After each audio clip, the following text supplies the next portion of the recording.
Sebagai ibu, aku harus tahu semua. Hayo, makan apa itu? Jangan asal pilih snack buat anak-anak.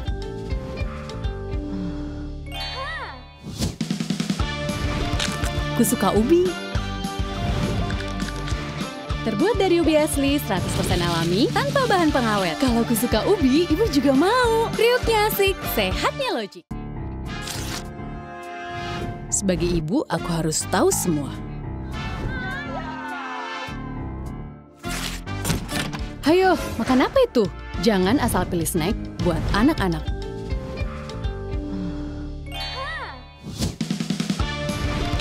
Ku suka ubi. Terbuat dari ubi asli, 100% alami, tanpa bahan pengawet. Kalau ku suka ubi, ibu juga mau. Kriuknya asik, sehatnya logik. Sebagai ibu, aku harus tahu semua. Hayo, makan apa itu? Jangan asal pilih snack buat anak-anak.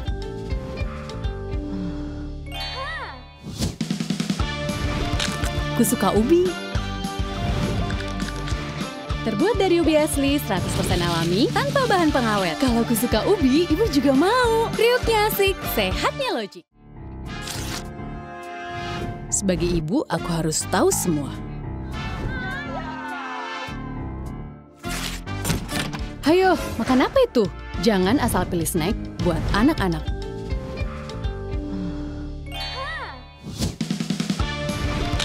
Ku suka ubi. Terbuat dari ubi asli, 100% alami, tanpa bahan pengawet. Kalau ku suka ubi, ibu juga mau. Kriuknya asik, sehatnya logik.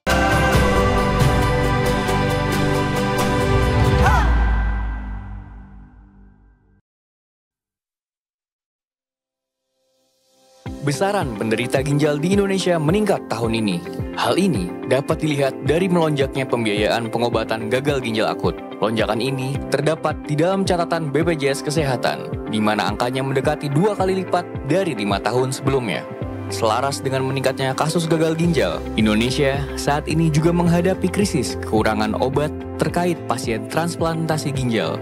Lalu, apa saja yang sudah disiapkan pemerintah untuk menghadang laju peningkatan jumlah penderitaan gagal ginjal? Ikuti diskusinya dalam editorial review bersama redaktur pelaksana Detik Health. Beralih ke Jawa Timur, Detik Sore akan mengulas lebih dalam hasil penelusuran polisi terkait penyelundupan senjata api rakitan yang disuplai ke kelompok kriminal bersenjata Papua.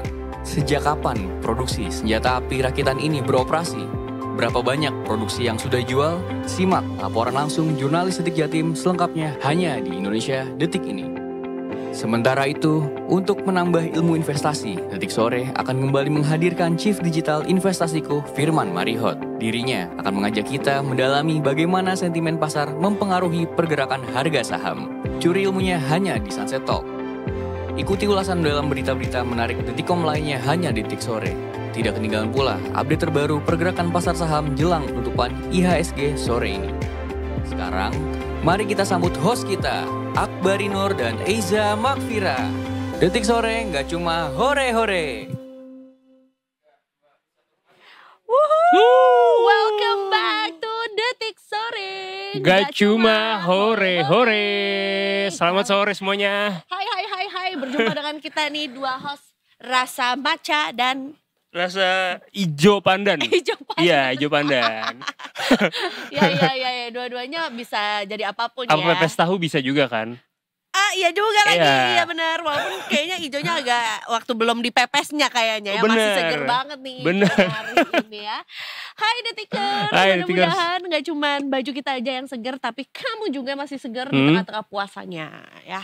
Nah, harusnya sih happy-happy ya kan. Betul. Apalagi di depan kita nih ada yang pastinya bikin happy juga gak sih? Nah, ini menurut gua sih karena kita belum berbuka ini juga berfungsi ya untuk kayak istirahat dulu. Oh, karena kan nambah pahala kalau tidur.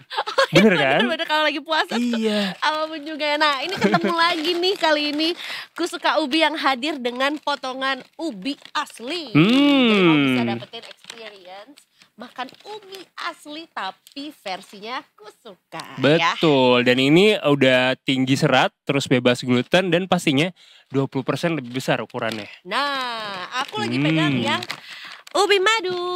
Aku ubi barbecue. Oh, bukan ubi garam ya. Oh, bukan. Garam dan madu. Jadi barbecue dan madu ya. Barbecue. Kali ini kita versi yang berbeda. Tadinya sebenarnya pengen kasih tahu sama kamu gimana dahsyatnya, renyahnya, enaknya. Tapi kita lagi puasa nanti ya, Detikers. Tapi yang jelas ini wajib banget di stok untuk kamu nyemil-nyemil saat berbuka puasa, atau sebenarnya menurut aku sih waktunya di tengah-tengah abis buka puasa tapi sebelum sahur tuh ada waktu ngemil. Oh bener, malam-malam sambil nonton-nonton streaming gitu kan. Nugas-nugas misalnya, aduh nugas lagi, yang ngerjain deadline yang belum kelar misalnya. Sambil gitu. scrolling TikTok mungkin. Setuju, dan worry free karena sebenarnya juga ini terbuat dari ubi asli juga dan mengandung serat juga, jadi nggak usah worry lah kalau nyemil yang satu ini ya. Aku suka. Karena Aku suka. Aku suka, kamu suka. Ulangi. Satu lagi. Aku suka. Aku suka. Kamu suka. Gitu deh. Kelihatan banget puasanya ya. Iya bener. Kalau udah puasa mah lancar semua. Lancar semua, tapi lancar gimana so far? Jalanan alhamdulillah lancar nih. Berarti ini hari tahun ini tuh enak banget loh. Ngitung puasa udah hari keberapa? Iya benar. Karena tanggalnya sesuai. Berarti ini kita hari tanggal kita 12 hari 12. Cepet banget. Oh iya cepet banget ya. Berarti kita emang berakhir di tanggal 30, 31-nya lebaran. Gue tuh masih 31 lebaran bukan 1 April. 31 apa 1 sih guys lebaran? Guys. Tergantung hilal. Lebaran 31 apa 1? Oh, nanti kita sudah disiapkan. Mana. Soalnya aku kalau tanggal 1 tuh takut banget kayak bangun-bangun udah lebaran terus gak taunya April mop. Oh, masuk. Dikerjain. Masuk. Belum guys puasa lagi gitu. Masuk akal. Kan? Pernah kan kayak waktu kita kecil tuh pernah kayak gitu gak sih? Yang udah pada masak opor segala macam ternyata gak jadi lebaran. Dan jadinya opornya untuk sahur ya kan. Karena harus puasa 1 hari lagi juga gitu. Tapi hari ini ngapain, katanya habis fisioterapi? Kenapa sih? Sebenarnya di sini nih. Jadi kayak gue kemarin ada adegan gitu. Adegan. Oh, abis syuting lagi nih. Alhamdulillah ya. Sorry banget tapi gue baru loh nonton Home Sweet Loan. Gak apa-apa, aman banget. Iya, gue baru nonton di Netflix. Ya kan, masuk Netflix terus kayak mana nih Akbar? Oh itu dia. Ijo-ijo kan semuanya kan. Betul. Suka gak filmnya? Suka banget. Gue maaf banget tapi gue nangis lagi. So I watched it with my partner. Terus dia tuh kayak, kenapa lu nangis? Terus gue kayak, kenapa lu gak nangis? Iya bener. Aneh banget lu yang aneh. Lu gak nangis tuh menurut gue tuh gak sandwich gen juga sih, alhamdulillah ya. Tapi ada beberapa part yang memang relate banget, terutama kayak how my parents, sometimes Asian parents itu nunjukin cintanya tuh nggak bilang I love you. Iya. Aneh. Ribet muter-muter. Iya, I love you tuh nggak ada di kamus tuh, bukan nggak ada, maksudnya jarang lah, atau mungkin harus momentum banget gitu. Jadi I love you itu dalam bentuk masakin, dalam bentuk beresin tempat tidur, beresin kamar padahal kita nggak minta, dengan bentuk ngasih support apa gitu, dan itu relate makanya. Tapi ibunya Kaluna kan gak baik gitu. Dia terhimpit. Bener ya. Karena lu sebelnya sama siapa di meja makan itu? Abangnya lah. Oh kan Endra ya. Oke. Ya salah sendiri belum nonton ya. Iya. Jadi jangan merasa terspoiler, tapi it's a really good Indonesian movie. Apa kok udah kan di bioskopnya udah dari September, di Netflixnya udah dari Januari. Bener. Jadi kalau terspoiler Anda yang salah. Betul. Selagian nggak terspoiler juga. Ini kan emang ceritain tentang keluarga ya. Iya. Kondisinya ya sandwich gen lah kurang lebih. Dari judulnya aja ketahuan tuh mau. Iya bener mau minjam. Mau meminjam ya. Itu sih paling. Terus ini lagi syuting lagi. Baru kelar kemarin gue kayak jadi kayak adegannya kayak ditarik pakai tali gitu. Nah, habis itu gue kayak kepentok. Ini stuntman Jet Li nih Iya dilihat-lihat. sih bisa tuh gue. Oh, adegan berbahaya, adegan laga. Sebenarnya enggak sih. Jadi kayak intinya kayak Ya pokoknya gitu. Gue bisa bilang. Pokoknya kayak gitu. Nah intinya tapi untungnya tim dari produksinya baik gitu. Kayak gue difasilitasin untuk recovery semuanya jadi aman. Dan itu pun juga gue yang emang pengen ambil resikonya gitu. Jadi kayak seru sih. Seru. Filmnya boleh dikasih tahu nggak? Genrenya apakah emang? Genrenya horor. Oh film horor. Film horor. Aku kira kayak film apa kok gue cuman punya kata film laga, film action. Nah. Film action ya. Selepas tahlil judulnya guys. Jadi kayak horor gitu. Nanti bulan tengah tahun lah kayaknya harusnya. Oke. Jadi baru selesai production lah ya. Baru. Iya. Itulah gitu. Alasan kenapa mungkin gue pernah diajak film selain nggak bisa acting juga nggak bisa jaga rahasia ya. Nah kalau gue udah pasti jadi nanti gue yang bakalan karena gue iya gitu. Seru banget. Seru fun. Semuanya fun, produksinya fun semuanya. Cuman emang gue butuh recovery aja. Cuman aman sih so far. Udah bisa gerak semuanya aman. Fisioterapi tuh kayak. Nah gue baru pertama kali Za. Gimana? Sebelumnya gak pernah gue. Nah gue tuh gak tahu fisioterapi tuh diapain selain disuruh gerak, di setrum, di machine gun. Massage gun bukan machine. Iya. Bak dong. Betul. Gimana? Ada tahapan itunya, terus ada yang kayak nanti kayak dipakein sinar gitu. Terus ada yang pakai dry needle kayak akupuntur gitu, dimasukin gitu jarumnya, terus sama ada yang dipakein kabel-kabel gitu. Iya. Terus ntar kayak kedut-kedut gitu. Wah gitu. itu iya. Itu. Enak gak? Aneh. Kedut-kedutnya tuh kayak lu kayak dipijit diremek gitu rasanya. Tapi pakai kabel. Iya. Aneh. Terus kayak aftermath-nya kayak gue udah selang beberapa lama itu juga masih kayak kedut-kedut sendiri gitu nanti tiba-tiba. But it's normal. Katanya normal. Dan gue lebih lighter sih sekarang gini. Tadi itu gerak gue terbatas banget. Wow. Teknologi kesehatan ya.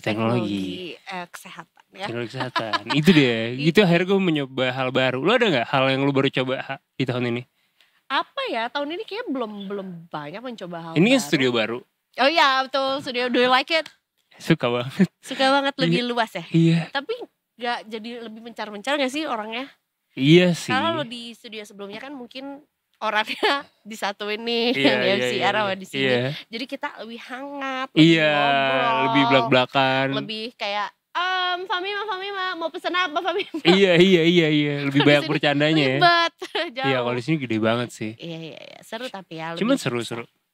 Kameranya 3 juga sama berarti kan sebenarnya. Kita bisa lebih luas lagi ya.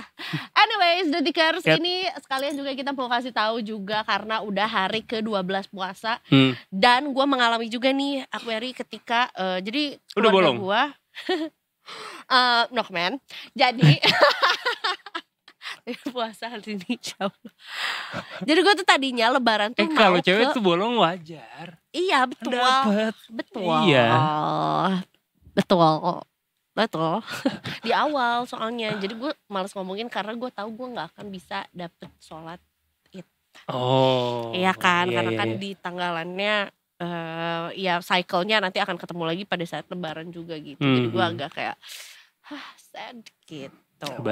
Nah termasuk juga pas lebaran itu adalah keluarga gue tuh mau liburan ke Bromo. Nah karena kita tanggal 7 udah mulai masuk kantor lagi kan. Terus gue cari tiket kereta tanggal 6 dari Jogja ataupun dari Semarang udah gak ada ke Jakarta. Wow. Gak ada itu tanggal 7 pagi atau 7 dini hari gak ada juga. Tanggal 5 gak ada juga. Jadi emang tiket kereta kayak emang harus dipersiapkan ya. Dan bahkan kemarin gue ketemu sama salah satu temen gue juga.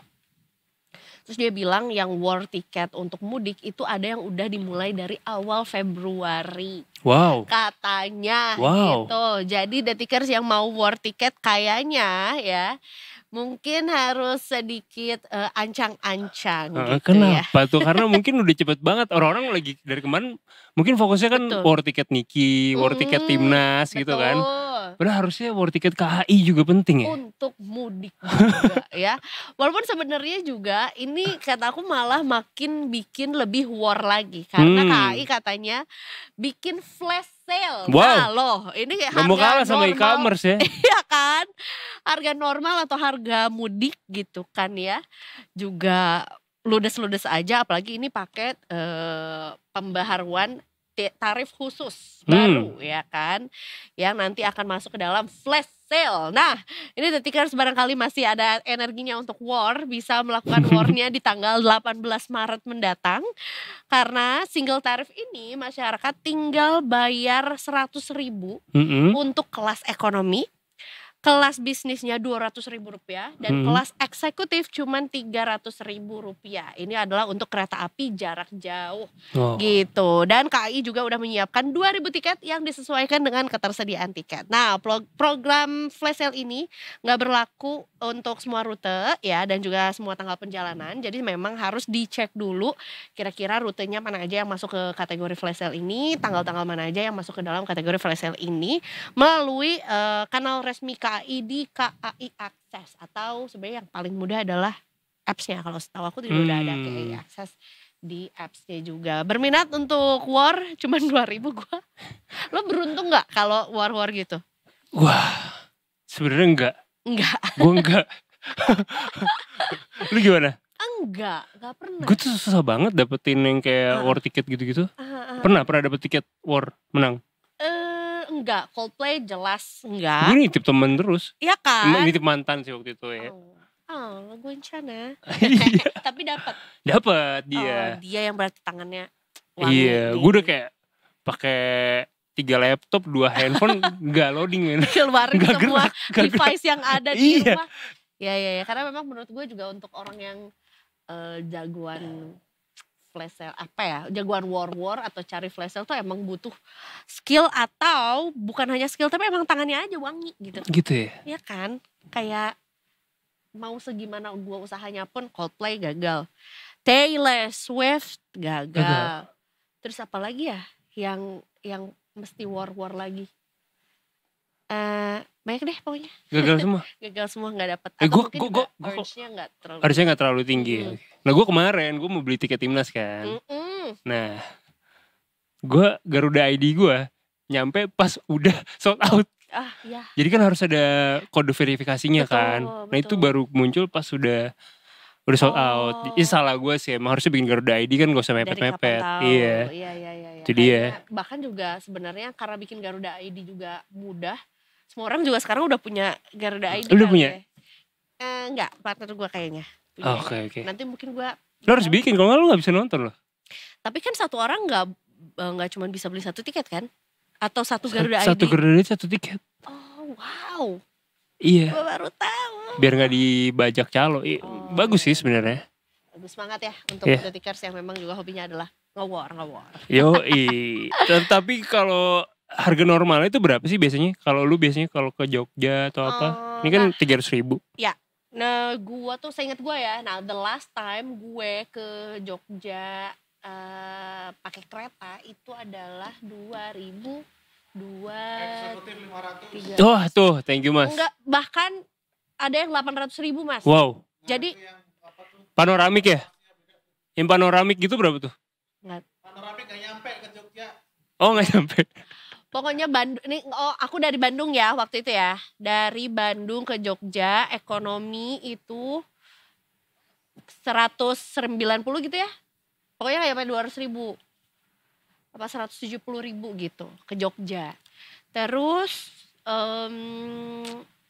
bisnisnya aku gak ingat, eksekutifnya itu adalah 500 something, tapi ada di kelas-kelas tertentu atau di gerbong-gerbong tertentu yang mencapai 800.000. Wow.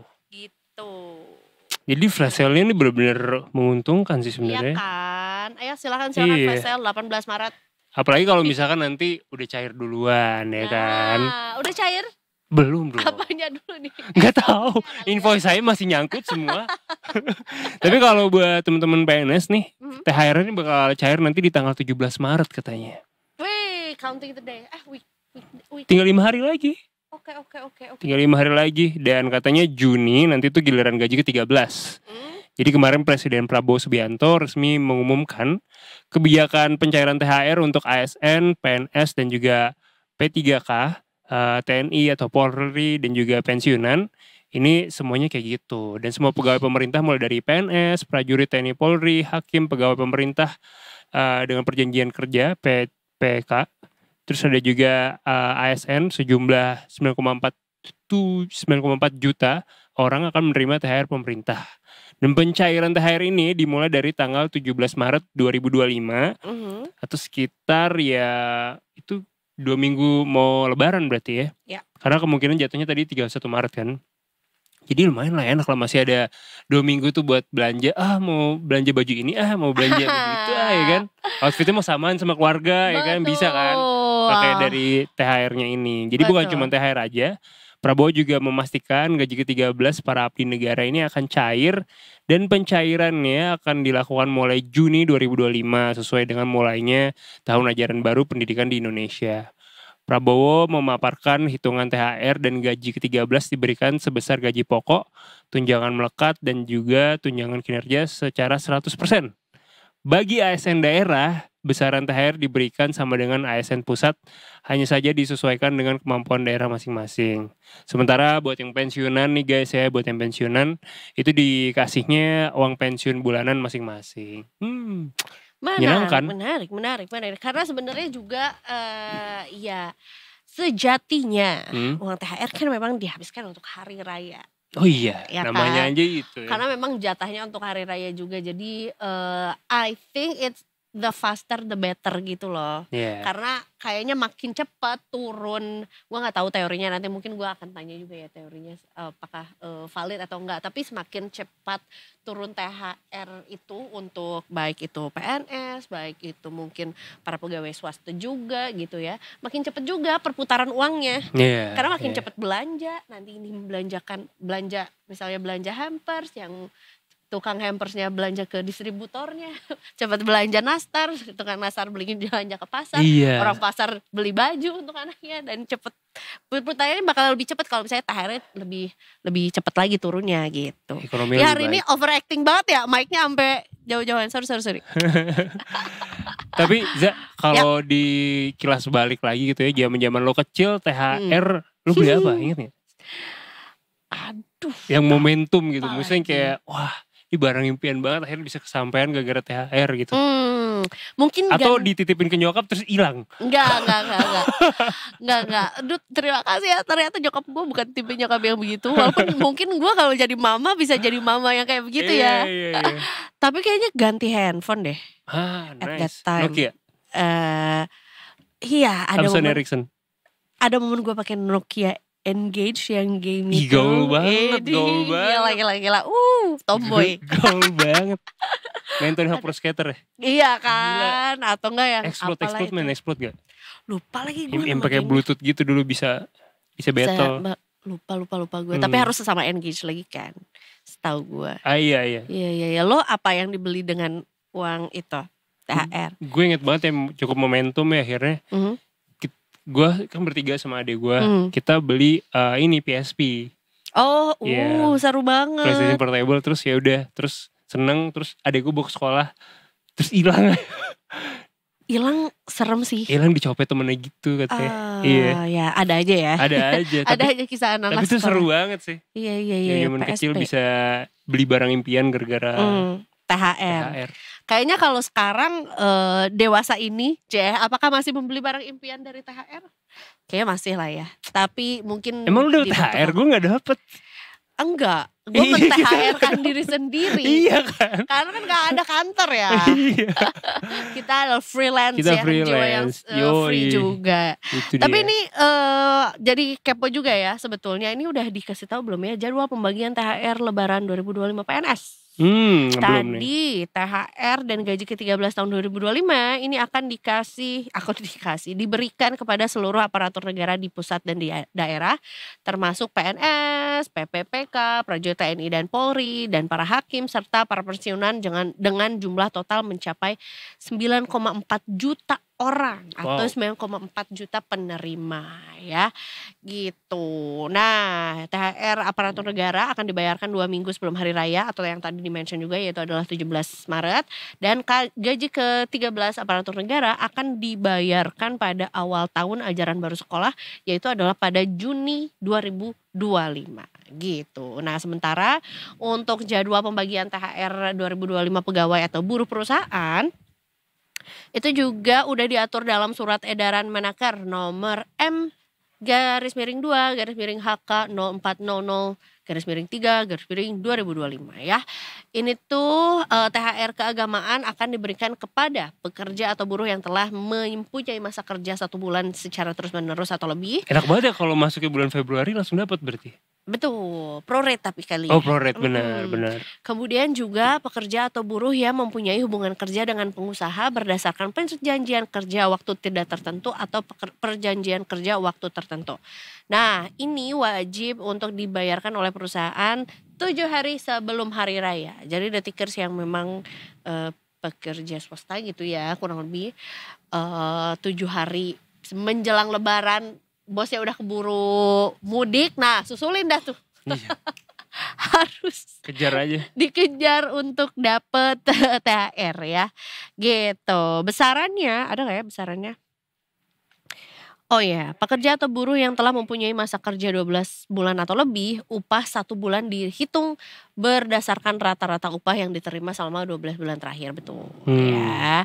Atau berdasarkan rata-rata upah yang diterima tiap bulan selama masa kerja gitu ya. Jadi semangat-semangat untuk detikers yang akan mendapatkan THR juga di minggu depan atau di Hamin seminggu sebelum lebaran ya. Baik. Silakan ditang-tingtung dulu ya kan alokasinya.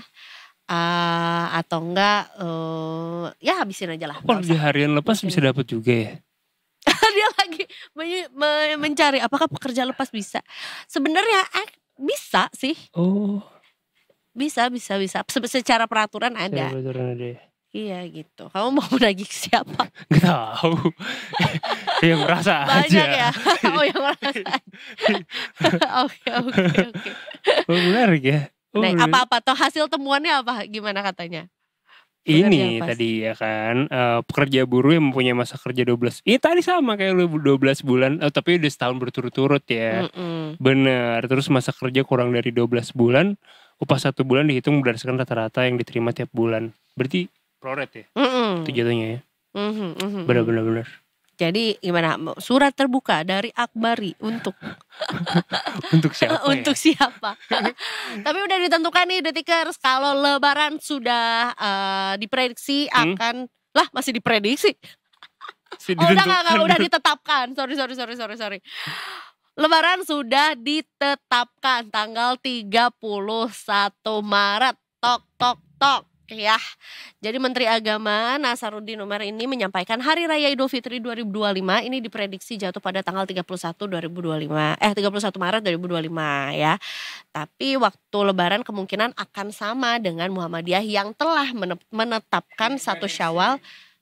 Iya betul kalau dari Menag kan, tapi yang sudah menentukan Muhammadiyah gitu kan? Kayaknya belum. Muhammadiyahnya sudah menetapkan. Tapi kalau dari pemerintah sidang isbat dulu kan. Betul. Iya. Gak masalah. Kalau Akbari dan aku sudah sepakat ikut yang cepat. Iya. Betul.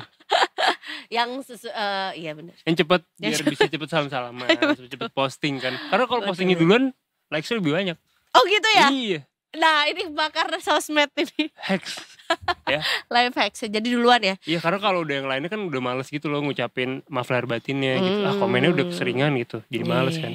Kalau kita posting awal-awal kan orang masih kayak komen maaf lahir batin gitu. Nice.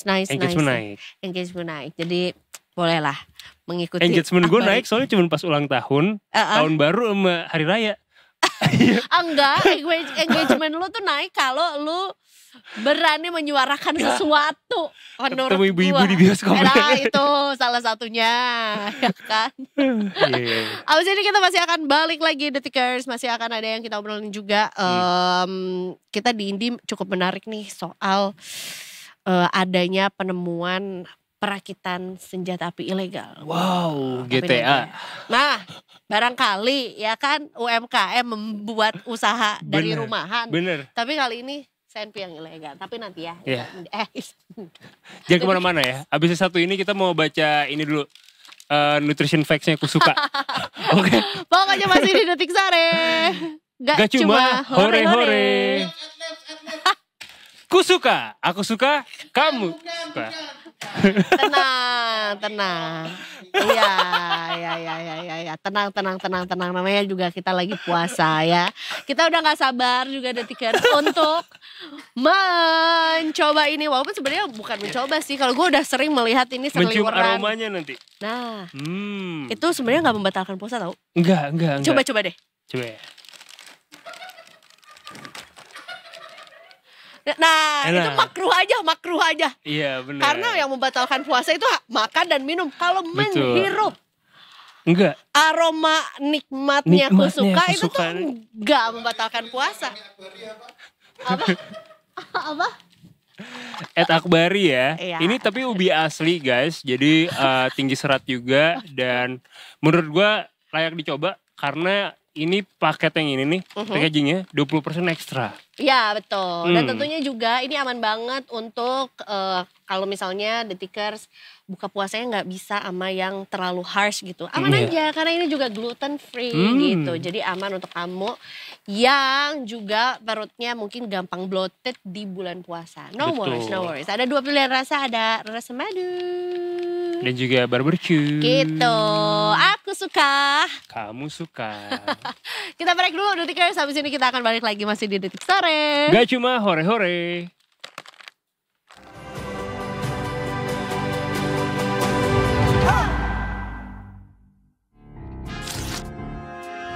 Sebagai ibu, aku harus tahu semua. Hayo, makan apa itu? Jangan asal pilih snack buat anak-anak.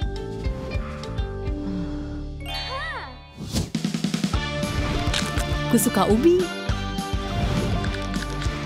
Terbuat dari ubi asli, 100% alami, tanpa bahan pengawet. Kalau Kusuka ubi, ibu juga mau. Kriuknya asik, sehatnya logik. Sebagai ibu, aku harus tahu semua. Hayo, makan apa itu? Jangan asal pilih snack buat anak-anak.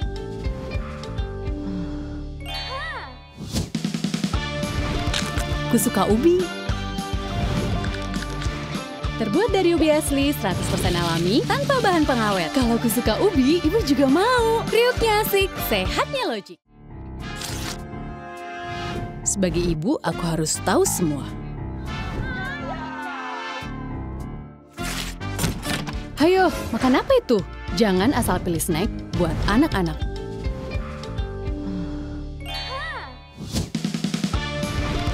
Kusuka ubi. Terbuat dari ubi asli, 100% alami, tanpa bahan pengawet. Kalau Kusuka ubi, ibu juga mau. Kriuknya asik, sehatnya logik. Sebagai ibu, aku harus tahu semua.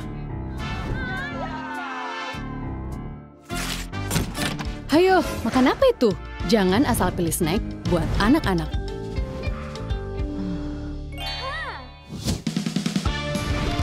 Kusuka ubi. Terbuat dari ubi asli, 100% alami, tanpa bahan pengawet. Kalau Kusuka ubi, ibu juga mau. Kriuknya asik, sehatnya logik.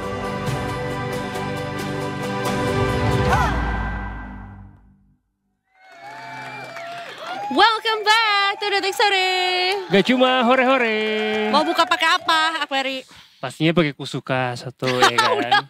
Yang rasa barbecue. Boleh. Tapi kan yang seger-segernya. Oh, Kusuka yang madu. Iya. Yang tadi ada. Cobain dong. Dia manis tapi nggak terlalu manis gitu. Jadi tetap dapat gurihnya. Apa? Ada yang manis tapi nggak bisa dimakan. Apa tuh? Janji mu. Waduh. Ada yang manis tapi gak bisa dimakan katanya. Ternyata itu adalah Bribtu Ecclesia. Katanya Mas Yansa. Kita coba sapa dulu ya. Mari kita menyapa sore hari ini ada Bribtu Ecclesia. Selamat sore Bribtu Ecclesia. Halo, selamat sore Akbari dan Eiza. Lagi di mana nih Bribtu Ecclesia? Saat ini saya berada di Jalan Saharjo, Tebet, Jakarta Selatan.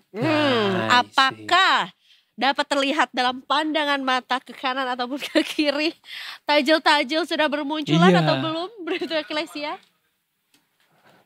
Sudah, pas banget di sebelah kiri depan saya ada martabak Pacinongan. Wow. Toppingnya maca tuh harusnya kayak kita. Manis tapi agak berat ya. Kenyang dong itu ya. Baiklah kalau begitu silahkan dengan laporannya sore hari ini. Baik, terima kasih Eza dan Akbari. Selamat sore Detikers, bersama kami dari NTMC Korlantas Polri akan menginformasikan situasi arus lalu lintas langsung dari kawasan Jalan Saharjo, Tebet, Jakarta Selatan. Dapat kita lihat bersama situasi arus lalu lintas di jam pulang perkantoran dan juga mendekati waktu berbuka puasa pada sore hari ini. Tampak cukup ramai dari berbagai arahnya, yakni dari arah Manggarai yang akan menuju ke arah Kalibata maupun Pancoran pada sore hari ini tampak cukup ramai dan terus mengalami peningkatan volume arus kendaraan dan terlihat adanya perlambatan kecepatan kendaraan jelang traffic light di kawasan ini. Kami menghimbau kepada seluruh pengendara untuk tetap berhenti di belakang garis stop pada saat mengantri jelang traffic light. Dan juga tentunya kami menghimbau kepada seluruh pengendara untuk terus mematuhi rambu lalu lintas serta marka jalan yang berlaku. Dan untuk arus lalu lintas selanjutnya dari arah Pancoran maupun Kalibata yang akan menuju ke arah Manggarai ataupun yang akan berbelok ke arah Tebet Eco Park maupun Kokas juga tampak cukup ramai dan juga sama halnya perlambatan kecepatan terjadi jelang traffic light saja. Selepasnya kendaraan dapat melaju dengan kecepatan normal. Kami himbau kepada seluruh pengendara untuk selalu menjaga jarak aman kendaraan Anda dengan kendaraan lainnya dan selalu menjaga batas maksimal kecepatan kendaraan Anda dikarenakan banyaknya aktivitas masyarakat di kawasan ini dan juga banyaknya kendaraan yang akan keluar masuk pusat perbelanjaan di kawasan ini. Tidak bosan-bosannya kami himbau kepada seluruh pengendara pastikan selalu mengecek kembali kondisi fisik Anda dan fisik kendaraan Anda dalam keadaan prima sebelum melakukan perjalanan. Bagi Detikers yang ingin mendapatkan informasi situasi arus lalu lintas selengkapnya, dapat menghubungi call center kami di 1500669 ataupun melalui SMS Center di 9119. Selamat beraktivitas, hati-hati di jalan, dan salam presisi. Demikian Bribtu Ecclesia melaporkan, kembali kepada Eiza dan juga Akbari. Silakan. Terima kasih Bribtu Ecclesia atas laporannya. Hari ini sepertinya cerah sekali ya di luar. Panas gak? Iya, sangat terik ya. Sangat Udah terik. reapply belum? Sunscreen. Yoi, sunscreen ya kan. Sudah dong, pasti. Mantap. Nah, baiklah kalau begitu selamat bertugas kembali dan salam ke rekan-rekan yang lain, salam presisi. Cerah ceria ya. Seru ya. Ya. Tapi untung loh, karena kemarin tuh sebenarnya gue sempat lihat berita katanya tanggal 11 sampai 20 Maret ini bakal cuaca ekstrim. Ya, masih akan berlanjut terus Iya. ya cuaca ekstrimnya ya. Tapi ternyata kita lihat di aplikasi weather ini ya, Masih hari panas ini kan? masih panas. Alhamdulillah Tapi ya. hari Kamis dan Jumat justru 65% chance of rain. Nah, tinggi juga ya 65% kemungkinan. Karena gue sebagai warga Bekasi was-was. Oh iya benar. Kamu gimana nih kemarin? Untungnya aman. Rumah gue aman, rumah nyokap juga aman. Oke, jadi memang di belahan Bekasi yang lain gitu ya. Iya. Tapi 2020 banjir rumah nyokap gue. Aksesnya gimana hari ini? Kalau aksesnya tahun ini. Tahun ini aksesnya terputus sih Iya sebenarnya. kan. Susah kemana-mana. Tahun 2020 lalu? Tahun 2020 gue masih tinggal sama nyokap kan. Itu di tempat nyokap di dalam rumah udah sepinggang. Lah sedada tuh kalau di gua. Sepinggang orang dewasa adalah segini nih gua artinya. Tenggelam udah pasti jelas, tapi sekarang nggak tahu ya apa yang berubah karena kan it's worst di area-area lain, tapi justru di area kamu nggak kena banjir. Iya, itu pengairannya udah bener di rumah nyokap ya. Kayak alirannya udah dibenerin sama pengairannya, jadi aman sih untungnya di nyokap. Cuman di tempat lain gue ngeliat malah makin parah. Kasian tetangga gue ada, teman gue ada yang sampai lantai 2. Oh wow. Iya. Nah itu berarti enggak, apa yang menyebabkannya, enggak merata kah untuk pengaturan pengairannya apa gimana? Iya, menurut gue sih kayaknya perbaikan pengairannya itu enggak kurang maksimal aja sih. Karena kan kalau dari petanya kan dia dari ujung sini kan. Dari Bogor segala macam turunnya tuh ke sini dan baru ke Laut Selatan. Nah itu lewat Bekasi semuanya, jadi kayak emang kalau dari peta zaman Majapahit nih, kata itu emang Bekasi itu tempat buat ini resapan air. Oh. Gitu. Jadi memang dari zaman dulu katanya seperti itu. Emang lajur. Aku nggak tahu tuh. Lajur apa jalur air gitu ya. Bedanya jalur sama lajur apa? Nggak tahu, nanti gue cari tahu dulu ya sambil kita lanjut dulu ke yang satu ini ya. Karena kita habis ini. Lajur terdiri dari beberapa jalur. Oh gitu. Iya. Oh, wow. Bener nggak? Lajur terdiri dari beberapa jalur. Ya itu maksudnya. Kebalik. Nanti kita cari tahu. Kita cari tahu lebih lanjut ya. Okay. Abis ini Detikers kita masih akan membahas juga soal temuan adanya perakitan senjata api ilegal. Nah yang bikin gue bingung adalah ternyata ini dilakukannya tuh ya namanya juga ilegal lah ya gitu, bukan dari satu perusahaan ataupun pabrik gitu ya, dan dilakukannya di rumah. Jadi kita kayak bingung nih kenapa ada UMKM malah merakit senjata api. UMKM itu jualan nasi kuning gitu kan ya, kerajinan tangan apa gitu. Nanti kita konfirmasi dulu bener gak nih kok bisa merakit dan juga sampai mendistribusikan senjata api ilegal ya. Kita udah berjumpa dengan reporter Detik Jatim, ada Mas Praditya Fauzi. Halo. Halo Mas. Halo sore Kak Eza dan Kak Akbar. Ya. Selamat sore, apa kabar? Sore Mas. Alhamdulillah baik Kak. Puasa gak Mas? Sejauh ini masih puasa sih. Insya Allah masih puasa. Nggak tahu ya 5 menit ke depan. Emang jangan gak ada yang tahu, emang gak ada yang tahu. Semua rencana Tuhan. Mudah-mudahan masih bersama dengan kita ngasih informasi juga. Tapi yang Mas Fauzi tahu itu adalah tentang perakitan senpi nih. Mas kira-kira gimana sih Mas awal penyelidikan perakitan senjata api ilegal ini Mas? Boleh di-sharing ke kita? Oke. Sebelumnya pada Selasa kemarin sempat dilakukan konferensi pers Mas antara beberapa Polda, antaranya Polda Papua, Polda Jawa Timur dan Polda DIY. Saat konferensi pers secara virtual itu disampaikan oleh Kapolda Jatim, Komjen Pol Imam Sugianto, dan Kapolda Papua Irjen Petrus Rudolf Renwarin. Mereka menyebutkan awal mula terbongkarnya kasus saat petugas gabungan menangkap Yuni Enem, salah satu pelaku yang berada di Papua bersama dengan Eko, rekannya yang juga ada di Papua. Lalu mereka mengembangkan kasus itu ke sejumlah daerah yang lain, diantaranya Bojonegoro di Jawa Timur dan juga di Sleman, Yogyakarta. Dari situ kemudian petugas mendapati ada sejumlah penyelundupan senjata api rakitan asal Bojonegoro, dan mereka mengamankan ada 7 orang yang sudah ditetapkan tersangka dan sudah ditahan di Polda Jatim, di Polda DIY dan juga di Papua. Di antaranya ada Yuni Enumbi yang berasal dari Papua, lalu ada Teguh Wiono yang diamankan di Bojonegoro, Jawa Timur, kemudian Muhammad Kamaludin dan Pujiono. Lalu yang berada di Polda DIY atau di Yogyakarta ada Adi Pamungkas yang berperan sebagai penyimpan senjata api dan amunisi asal Sleman. Baik, sejauh ini dari hasil temuan juga apakah semuanya sudah tertangkap atau mungkin masih ada yang buron? Karena ini kan satu praktik yang sepertinya dilakukan oleh ya berkelompok gitu, tidak mungkin perseorangan atau dalam kelompok kecil saja, Mas. Ya benar. Sebelumnya Kapolda juga sudah menyampaikan bahwa sudah sedang melakukan pendalaman.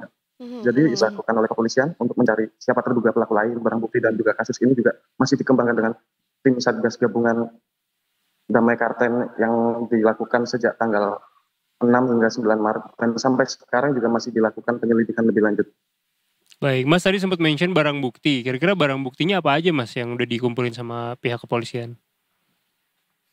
Kalau barang bukti yang diamankan sudah ada ratusan senjata api, mulai dari 900 amunisi, kemudian piranti yang dibuat untuk yang dilakukan untuk membuat senjata seperti mesin las dan mesin bubut.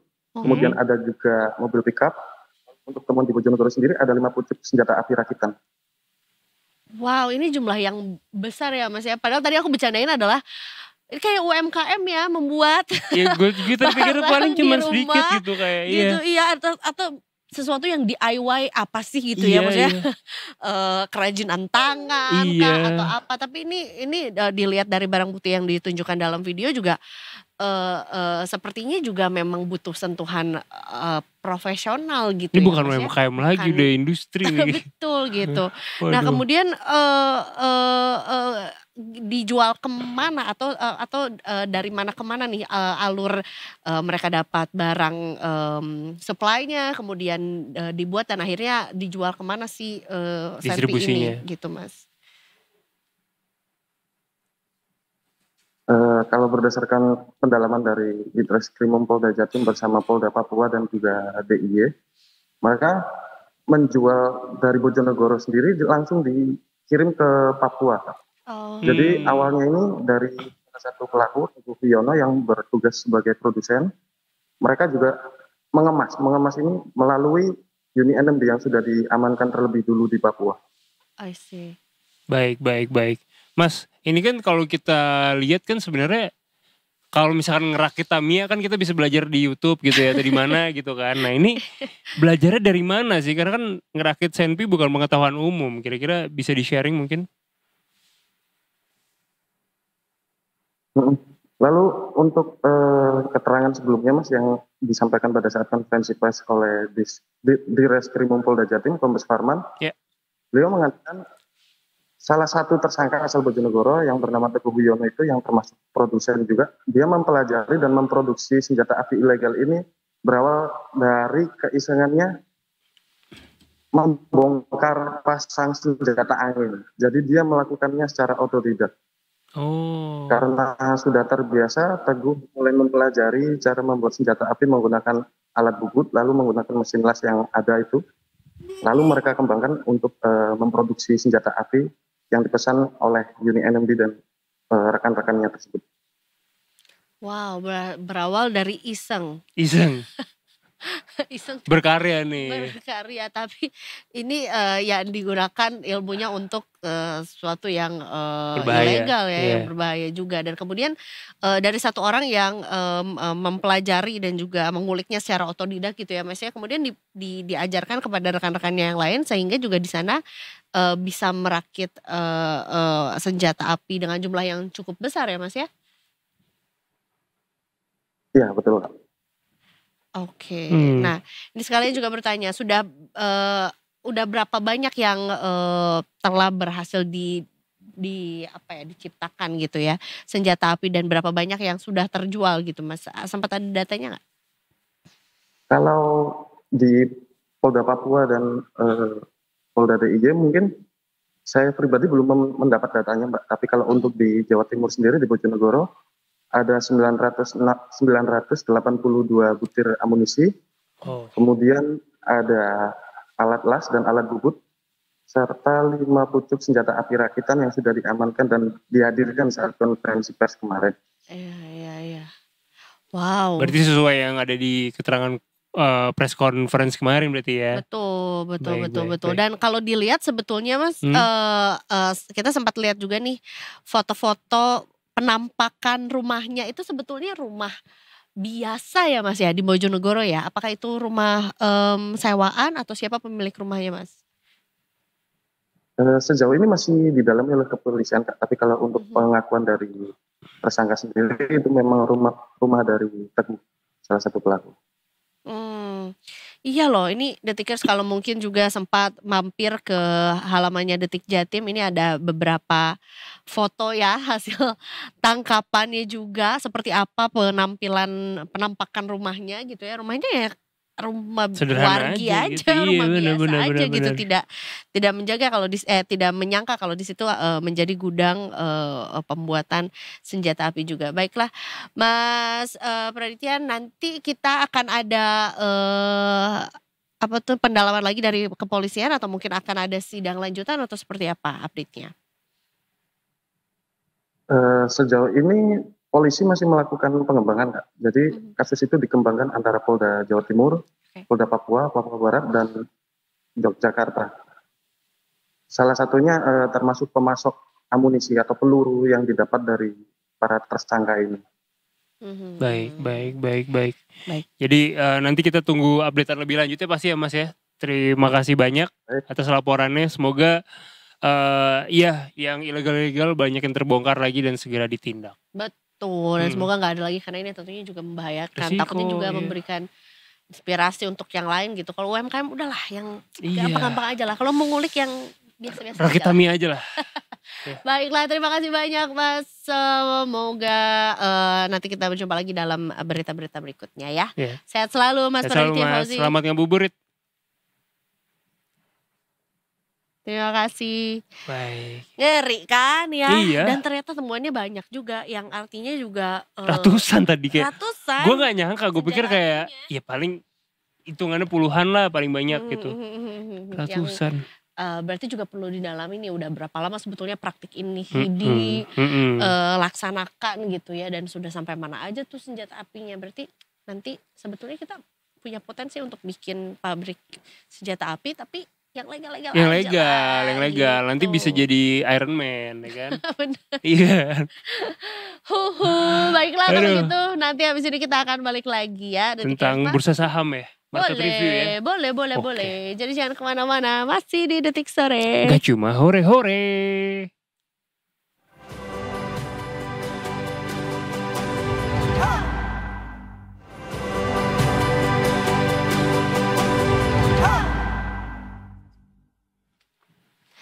Welcome back to Detik Sore. Gak cuma hore-hore. Dan tentunya kita akan membahas sesuatu yang sehijau baju kita juga sore hari ini. Harusnya dolar-dolar di sini kan. Wow, jadi kayak mata uang. Iya. Mata uang, mata keranjang, bukan ya? Mata duit. Mata duit. Itu salah maksudnya. gue. Itu maksud gue ya. Bisa baca pikiran. Ada sentimen gak guys? Ada ya, ada kita dong. lihat dulu sentimen yang satu ini. Itu kenapa TV-nya?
Kita kembali lagi di Detik Sore dan itu tadi dia sentimennya. Kamu punya banyak pertanyaan ya? Banyak gua. Apakah masuk kurva-kurva ini? Nah, kita present dulu. Itu pertanyaan yang paling bodoh berarti ya? Kita present dulu berarti Mbak Sandra hari ini. Ya, menemani kita juga tentunya dari Investasiku. Halo. Jadi gimana ISG kita? Nah, mau dari pertanyaan Akbari dulu atau mau dari Aku ngebahas update dulu ya? Boleh, update dulu aja. Hari ini. Kemarin kan kita memprediksikan market itu melemah ya. Ternyata hari ini makin melemah. Enggak. Oh enggak. Lagi naik justru.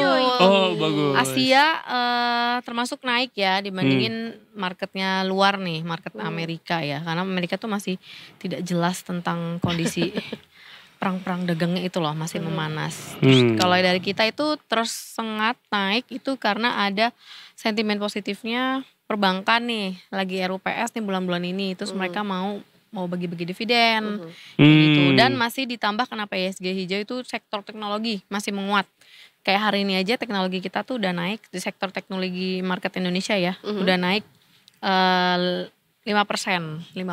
Wow, lumayan. Gitu. Dari beberapa hari lalu tuh konsisten ya si sektor. Dan hampir minggu ini nih, ntar lagi kan ini udah tengah minggu ya. Iya, ini Rabu. Nah, ini teknologi kita masih akan menguat gitu. Dan finance juga muat karena perbankan besar tadi tuh yang mau bagi-bagi dividen sama buyback nanti. Lagi musimnya RUPS gitu. Jadi beritanya ada berita positifnya di ISG kita gitu. Tapi kita nggak tahu nih bertahan lama atau cuman sebentar nih, karena kalau dari secara global itu semua pada melemah. Dan data Indonesia juga terakhir ada data kepercayaan konsumen ya. Emang sih naik, tapi ternyata datanya nggak naik sesuai ekspektasi. Jadi kategorinya masih rendah lah kayak gitu. Dan belum lagi kondisi ekonomi secara global semua juga pada melemah kan ya. China juga melemah, Amerika melemah, kita juga terdampak. Belum ada yang secara makronya nih, fundamentalnya yang bisa benar-benar ngangkat ya ISG. Jadi sementara kalau kita lihat ISG ya gitu aja, masih naik, turun, naik, turun. Gitu. Kayaknya juga investor masih tertahan juga ya ketika mau berinvestasi di negara kita, ketika kitanya masih punya bencana alam yang terjadi gitu. Kayak kemarin banjir tuh pasti ya cukup mempengaruhi gitu untuk para investor mau chip in gitu. Karena ya gimana pun juga ya bencananya di ibu kota gitu, atau di daerah-daerah penyokong yang terdekat juga. Iya. Tapi sebenarnya yang lebih utama sih itu karena emang kondisi kita emang lagi belum stabil kayak gitu kan. Kayak contoh data terakhir itu hari ini tuh ada retail sales kita ya, secara year on year tuh Januari sama Januari tahun lalu itu turun. Tadinya 1,8 sekarang cuma 0,5. Jauh banget turun ya? Jauh banget gitu. Terus belum lagi kepercayaan konsumen untuk belanja ya, consumer confident ya. Itu juga dari sebelumnya turun tipis kayak gitu. Kalau yang lain belum. Dan terakhir juga itu inflasi, kita mengalami deflasi kan per Februari kemarin, bulan Februari itu gitu. Jadi emang kelihatannya kalau dari data sedang tidak baik-baik aja. Sedang tidak baik-baik gitu. Dan Amerika juga kalau kita lihat dolar Amerika tuh sebenarnya dibandingin semua mata uang asing gitu kan. Kalau kita lihat grafiknya itu dolar tuh lagi sedang melemah, makanya emas tuh naik terus gitu kan. Dan kalau kita lihat ya ISG kita semakin turun karena kita lihat juga rupiah kita juga melemah kan biasanya begitu. Jadi kalau rupiah kita melemah pasti ISG kita juga melemah juga gitu. Jadi kalau data-data ekonomi global tuh masih belum bisa mengangkat secara keseluruhan. Jadi dolarnya lemah, rupiahnya juga lemah, yang naik malah emas. Iya, kalau dolar melemah secara global ya. Tapi kalau dengan kalau kita dolar terhadap rupiah, kan berarti kan dolarnya menguat kan, rupiahnya melemah. Oke, baik. Gitu. Apa kalau misalnya emasnya menguat, apakah bullion bank ini harusnya jadi sesuatu yang bisa dipegang gitu sama masyarakat? Iya, sentimen positif ya, harusnya sih iya. Jadi sentimen positif. Mungkin contohnya di situ ada Pegadaian ya kan udah bisa jadi bullion bank, Bank Syariah, BSI itu juga bisa. Bank Syariah itu harus BSI ya. BSI. Itu bisa harusnya jadi sentimen positif kayak gitu. Apa yang menjadi primadona hari ini? Primadona. Sektornya udah pasti teknologi 5% nih, finance 1%. Siapa yang memimpin ya? Ini paling besar, menyumbang paling besar dari teknologi, Mbak? Ada DCII hampir 10%, yang harga sahamnya 205.000 itu loh. Terus kemudian ada MCAS hampir 12%. Terus ada ini nggak terlalu ini sih sahamnya, IOTF. Terus kemudian ada MEN Teknologi Indonesia yang beritanya terakhir itu ada pengambil alih ya, ada ada tender offer, jadi diambil alih dengan pemegang saham yang baru nih, Semen nih. Harganya tapi masih harga ini di bawah 50, 31 perak gitu.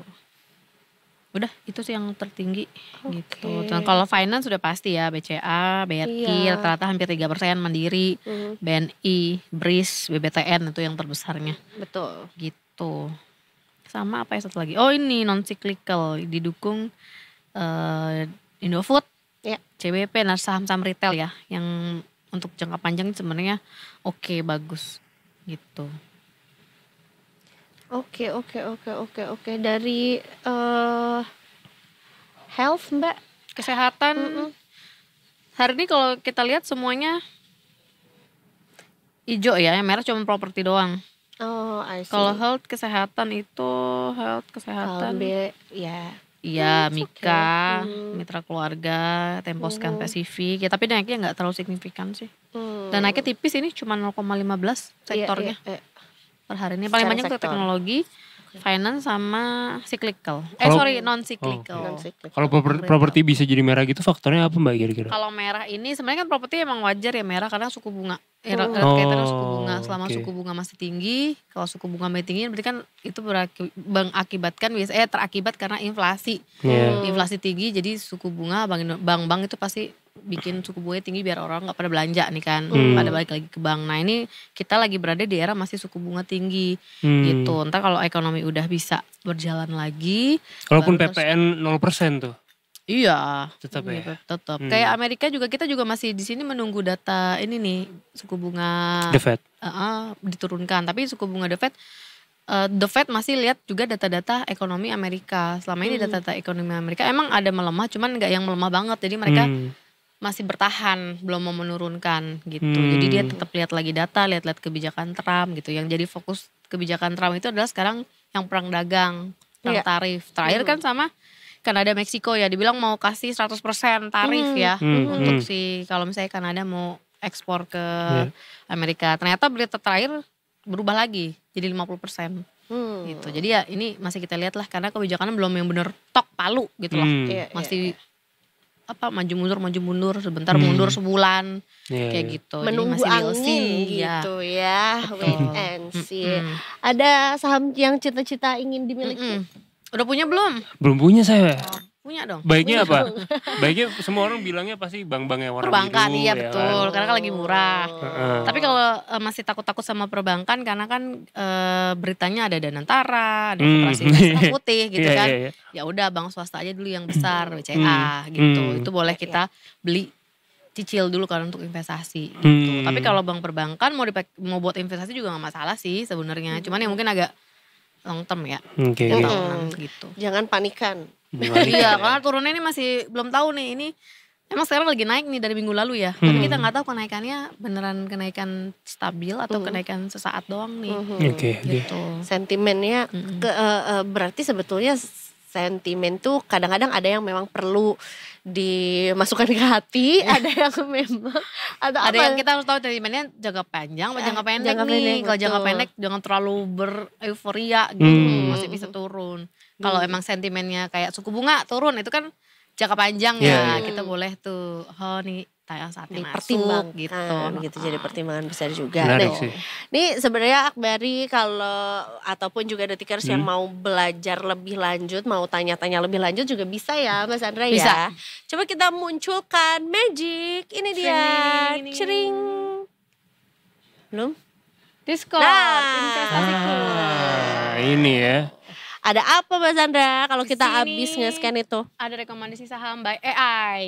Jadi bisa tanya-tanya, mau tanya saham apapun, investasi, reksadana, obligasi itu boleh di sini. Gitu. Oke, jadi bisa langsung ngobrol. Oke. Ngobrol. Dan juga biasanya kalau ada promo-promo menarik gitu, misalnya berinvestasi tapi nanti bisa dapetin cashback. Oh ada kayak gitunya. Ada. Wow. Karena kan kita investasiku ini nggak cuma saham doang, ada obligasi, ada reksadana, dan reksadana kita kerja sama beberapa manajer investasi gitu kan. Jadi mereka tuh suka kasih ada promo-promo gitu loh. Gitu. Jadi kalau beli produknya mereka, tapi ada jangka waktunya, minimal syarat berapa gitu. Ntar ada cashback. Gitu. Menarik sih tapi. Ya kan. Uang THR bisa langsung masuk situ aja. Bisa juga. Gitu. Nastar udah kebeli baju pakai yang tahun lalu. Nah, iya benar. Diskon ya kan. Bener, Masih ada sisanya, taruhlah situ biar makin cuan untuk lebaran lagi tahun depan ya. Iya, betul. Gitu. Baiklah, apalagi Mbak yang belum kita bahas ya? Apa ya? Kalau sentimen market udah sih. Oh ya, kalau buat besok ya belum ya. Besok itu kan hari ini ditutup di level berapa tuh? 6665. Oh iya 665. Iya, aku ingetnya karena angkanya seperti band metal. Illuminati. Naik, bener. Naik 1,82%. Ini hijau kan berarti kan? Sama kayak baju Iya, kita kan? hijau. Jadi kalau lagi merah kita lebih merah. Royo-royo. Bener. Oh, oke. Kalau kita pakai baju ungu, Mbak Sandra yang bingung. Oh, oke. Maksudnya gitu. Kejedot gitu. Kejedot. Ya kalau dilihat ya pergerakannya mungkin kemungkinan besok masih menguat tapi terbatas. Kayak gitu ya. Karena kita lihat ini ada dorongan nih terakhir nih IHSG nih. Makanya bisa ditutup di 6665 gitu. Kan kemarin kita bilang kalau dia bisa tembus 6660 dia masih bisa naik gitu ya. Dan sekarang dia udah tembus nih dari 6660. Berarti kemungkinan besok akan menguat terbatas kayak gitu. Mbak aku mau nanya deh, tapi Boleh. ini kan di Twitter rame ya bilang katanya kalau Indonesia ini sampai akhir tahun ini bakal makin berat kondisi ekonomi secara secara makronya gitu, bener gak sih?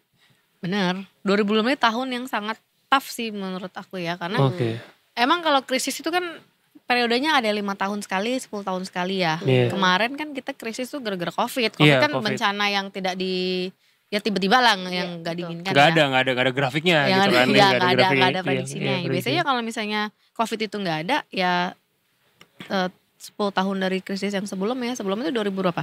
18 ya kalau gak salah ya. Itu berarti kan harusnya di 2028. Ini kalau misalnya kita lihat 2025 berarti kita flashback ke COVID itu periodenya 5 tahun dari COVID. 19, 20 ke 2025.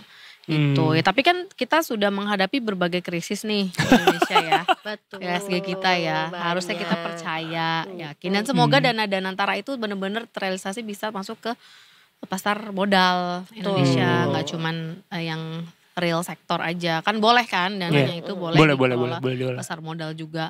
Dari kayak Temasek gitu kan. Iya yang kayak Temasek. Jadi kita berharap semoga dana Antara tuh ada yang digelontorkan biar terlihat oh ya udah IHSG kita dijual asing keluar. Ya udahlah, yang penting kan kita masih punya ada care gitu loh sama IHSG kita. Kalau taruh dananya di situ, ya IHSG kita akan balik karena faktor dari dalam diri Indonesia sendiri kayak gitu. Apalagi emang kan Pak Prabowo emang sangat menyosor ini ya. Pengennya tuh pertumbuhan ekonomi tuh bisa capai 8%. Makanya segala macam tuh dilakukan. Ya program inilah 3 juta rumah lah, terus dana Antara lah gitu kan. Cuman emang sekarang 2025 kalau kita lihat banyak PHK di mana-mana.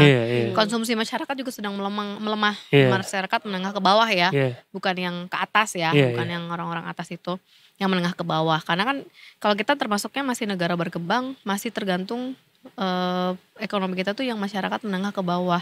Kalau mereka aja kesulitan konsumsi, itu sebenarnya angka yang paling terdampak kalau untuk ngangkat sih ekonomi Indonesia gitu ya. Kalau mereka aja kesulitan konsumsi berarti kan ekonomi lagi melemah. Dan harusnya fokusnya itu adalah mereka-mereka yang korban PHK atau ekonomi kita masih terus bisa jalan supaya mereka bisa belanja kembali kayak gitu. Itu PR sih sekarang. Kita doakan aja semoga ada angin segar mengenai itu ya, dan akan seperti apa nanti pelaksananya juga untuk program-program kita lihat baru aja ya. Dari COVID sih, semenjak dari COVID 2 tahun doang tuh kita naik karena kan kita nggak ada PPKM kan. 2023 bagus tuh ya. Iya bagus sampai 2003, setelah itu turun terus sampai sekarang. Baiklah gitu. Tapi tetap kita harus positif optimis ya. Iya, tetap optimis ya. Mbak Sandra terima kasih banyak. Terima kasih sama-sama. Sudah ngobrol sama kita dan tentunya Detikers. Iya kita tetap harus semangat. Semangat. Mestinya lama juga buka puasa ya. Iya. Oh iya. Nanti habis ini kita masih akan balik lagi. Masih di Detik Sore. Gak cuma hore-hore.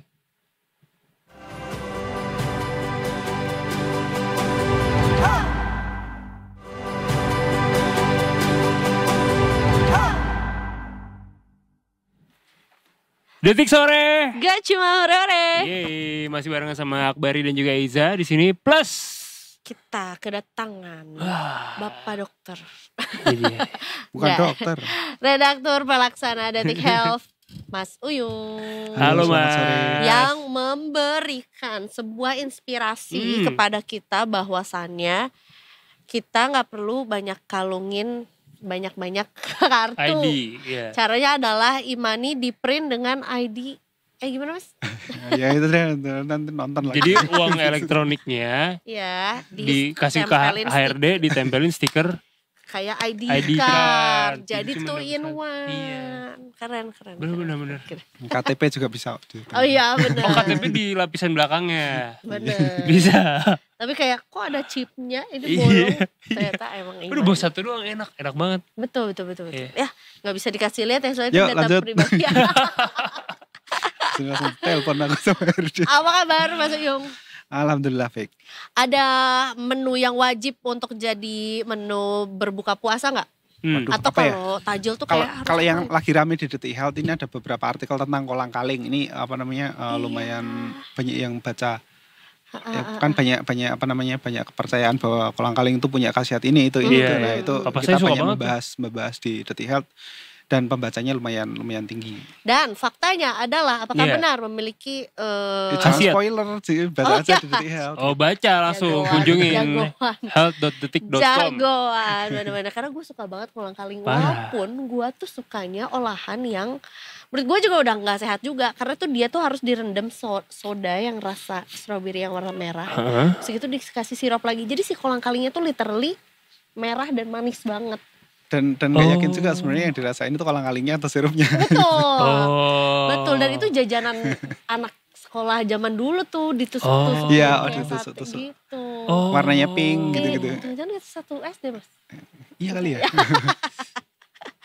Nah, ini ngomongin juga soal yang pergula-gulaan lah, permanis-manisan lah, atau apa tuh namanya jajanan yang enak. Pertajil-tajilan lah. Pertajil-tajilan lah, udah pasti itu punya efek yang nggak baik gitu sama kesehatan ya.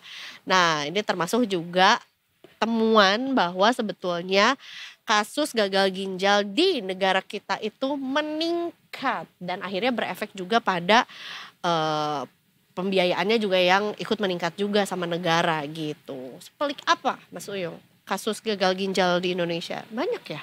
Ya pelik karena gagal ginjal itu kan sebenarnya ujungnya ya penyebabnya apa itu macam-macam. Ada diabetes, hipertensi segala macam. Nah diabetes sendiri dampaknya nggak cuma ke ginjal doang, juga bisa ke mata, ke segala macam kayak gitu. Jadi intinya kalau misalnya gagal ginjalnya tinggi, penyebabnya apa kita bisa telusuri. Nanti dampak yang lainnya juga pasti ada. Jadi kaitannya luas banget. Nah kalau dikaitkan dengan pembiayaan ya pasti jadi banyak banget karena itu sifatnya kronis kan. Jadi sesuatu yang bisa dikatakan mungkin malah nggak bisa sembuh gitu kan, bisanya cuma dikontrol doang supaya tidak memburuk, tidak yang masih berfungsi dengan baik dipertahankan supaya nggak lebih apa namanya coba di-maintain aja. Di-maintain aja itu.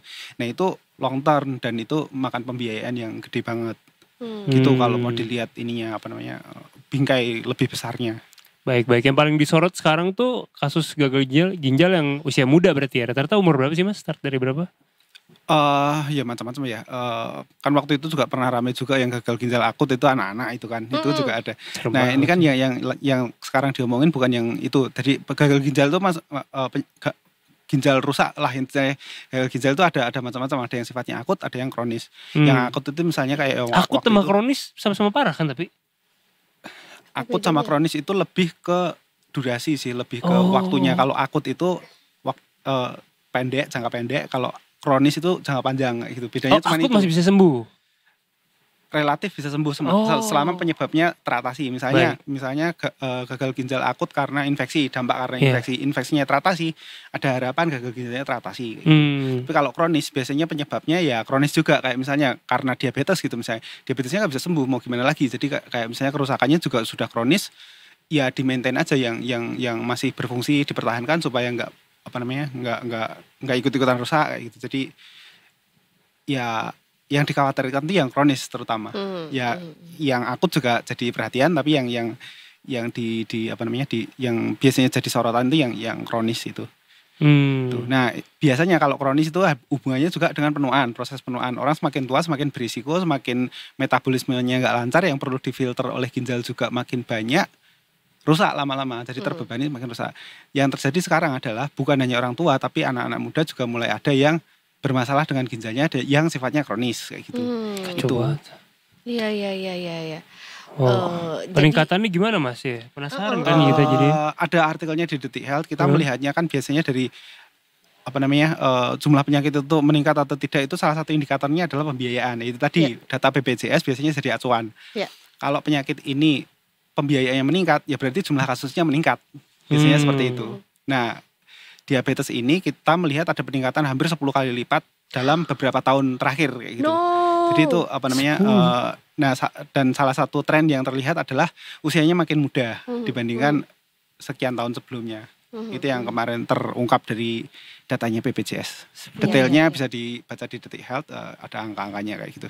Saya sendiri nggak hafal. Iya, karena ya kompleks ya Mas ya sebenarnya ya. Angkanya meningkat tuh tiap tahun, dan sebenarnya peningkatan sampai ke 10 kali lipat tuh, itu gede banget. Itu lonjakan bahkan sebenarnya sebutannya ya Mas ya, karena saking tingginya kayak gitu duar gitu kan. Dua hal sih. Bisa jadi memang jumlah kasusnya secara real itu meningkat. Yang kedua, deteksinya juga lebih banyak, semakin banyak orang memeriksakan diri terus ketahuan kayak gitu kan.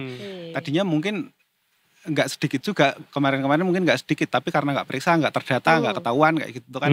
Jadi ya nggak kecatat, nggak kehitung gitu. Mungkin di desa-desa yang nggak ada akses ke layanan kesehatan ada juga kasusnya, tapi karena nggak periksa ya nggak kecatat kan. Ya, bisa jadi seperti itu. Jadi ada dua hal sih. Satu soal surveillance-nya lebih baik, sama satu lagi ya memang kasusnya meningkat. Nah kalau bisa misalnya dibilang kasusnya meningkat, masuk akal juga, karena dari sisi faktor risiko memang ada. Jadi gaya hidup segala macam, pola makan itu tuh mengarah ke ya wajar orang kena gagal ginjal gitu, misalnya minumnya manis-manis melulu sih, ini yang pengawet-pengawet kayak gitu tuh loh. Jadi faktor terbesarnya tuh memang masih dari minuman manis Mas, atau sebenarnya apa aja gambarnya? Banyak. Jadi dua penyakit kronis itu tadi termasuk yang paling besar kontribusinya terhadap gagal ginjal, hipertensi sama diabetes. Nah dua ini kaitannya dengan pola makan erat banget. Hipertensi kaitannya dengan garam, diabetes kaitannya dengan gula. Nah di samping pola makan juga gaya hidup yang lain, kurang olahraga. Itu kan erat banget sama pola makan. Pola makan buruk, olahraganya juga buruk. Nah itu semakin memperburuk gitu. Jam tidur juga Mas? Jam tidur juga, jadi pokoknya intinya apapun yang mempengaruhi metabolisme, karena fungsinya ginjal itu kan memfilter. Jadi kalau misalnya racun-racun tubuh, sisa-sisa metabolisme tubuh itu tidak tersaring oleh ginjal, nah akan numpuk, racun-racunnya itu akan numpuk di tubuh, terus ya ngerusak segala macam. Kalau boleh tahu Mas, dari pemerintah udah ada langkah apa aja Mas buat nanggulangin ini? Macam-macam. Secara spesifik terkait gagal ginjal sih mungkin enggak, tapi kayak semacam kalau mungkin pernah dengar, kita mau bikin label nutrisi yang lebih mudah dipahami oleh masyarakat. Kalau di Singapura namanya NutriGrade, nah di kita mungkin nanti akan dinamakan NutriLevel. Itu tuh salah satunya juga, karena garam dan gula itu kan salah satu faktor risiko juga kan. Nah itu dengan mengedukasi orang memilah makanan dan minuman yang lebih sehat kayak gitu, nah orang bisa lebih punya pilihan, kamu mau yang lebih sehat atau yang tidak lebih sehat kayak gitu. Baik. Kenapa ya Mas itu belum terimplementasikan si rencana label ya kan butuh proses, karena namanya untuk sesuatu yang sudah dipasarkan kan mesti ngubah desain ininya, kemasan segala macam itu. Himbauannya juga pasti akan ke dan itu juga cuman salah satu tools aja kan untuk mengedukasi. Di samping itu kan juga ngasih tahu orang ya nggak semua makanan itu kan ada labelnya kan. Kalau misalnya kita ke warteg segala macam itu kan nggak ada labelnya. Nah ya tetap juga harus diedukasi. Kalau terlalu asin itu dampaknya seperti apa, kalau terlalu manis seperti apa kayak gitu. Kurang olahraga juga dampaknya seperti itu, nggak ada labelnya kalau itu gitu. Ini dengan jumlah yang besar, berarti pembiayaan untuk penyakit kronis tahun ini 2025 berarti ya 11 triliun. 2024 kalau nggak salah. Ya pokoknya sekarang gitu lah. Sekarang ini gitu yang ya. Terakhir. Angka terakhir. Oh ya 2024. Oke, pembiayaan kesehatan gagal ginjal kronik di BPJS Kesehatan dilaporkan mencapai 11 triliun pada 2024 lalu. Nah, efeknya sama negara tuh apa?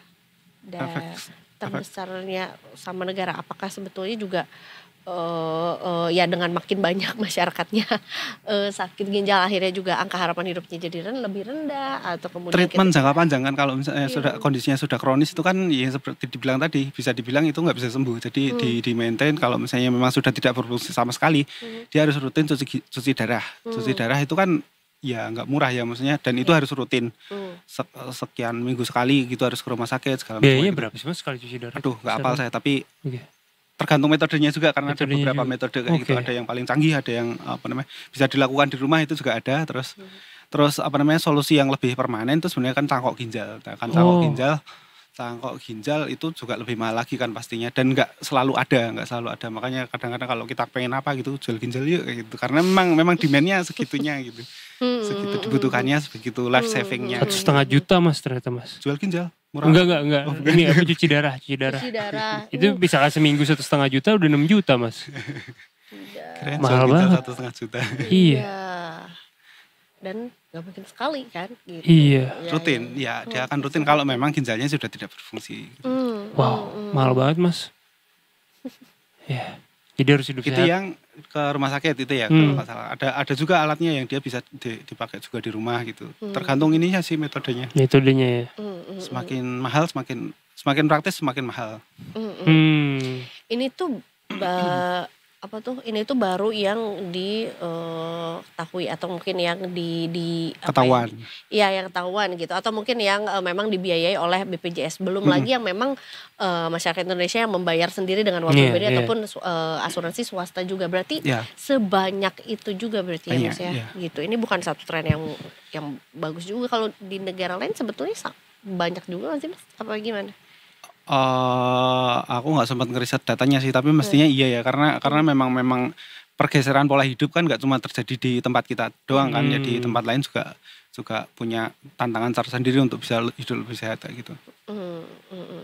Plus teknologi untuk mendeteksi untuk untuk memeriksa ternyata ini ginjalnya rusak gitu kan juga makin canggih kan berarti yang terdeteksi otomatis akan semakin banyak. Mungkin yang terdeteksi juga jadi makin banyak gara-gara kita dapat medical check up gratis setiap ulang tahun kan. Bisa jadi hal kan? yang menyenangkan dan sekaligus juga tidak menyenangkan karena tadinya kita nggak tahu kondisi ginjal kita seperti apa jadi tahu kan dengan pemeriksaan gratis itu.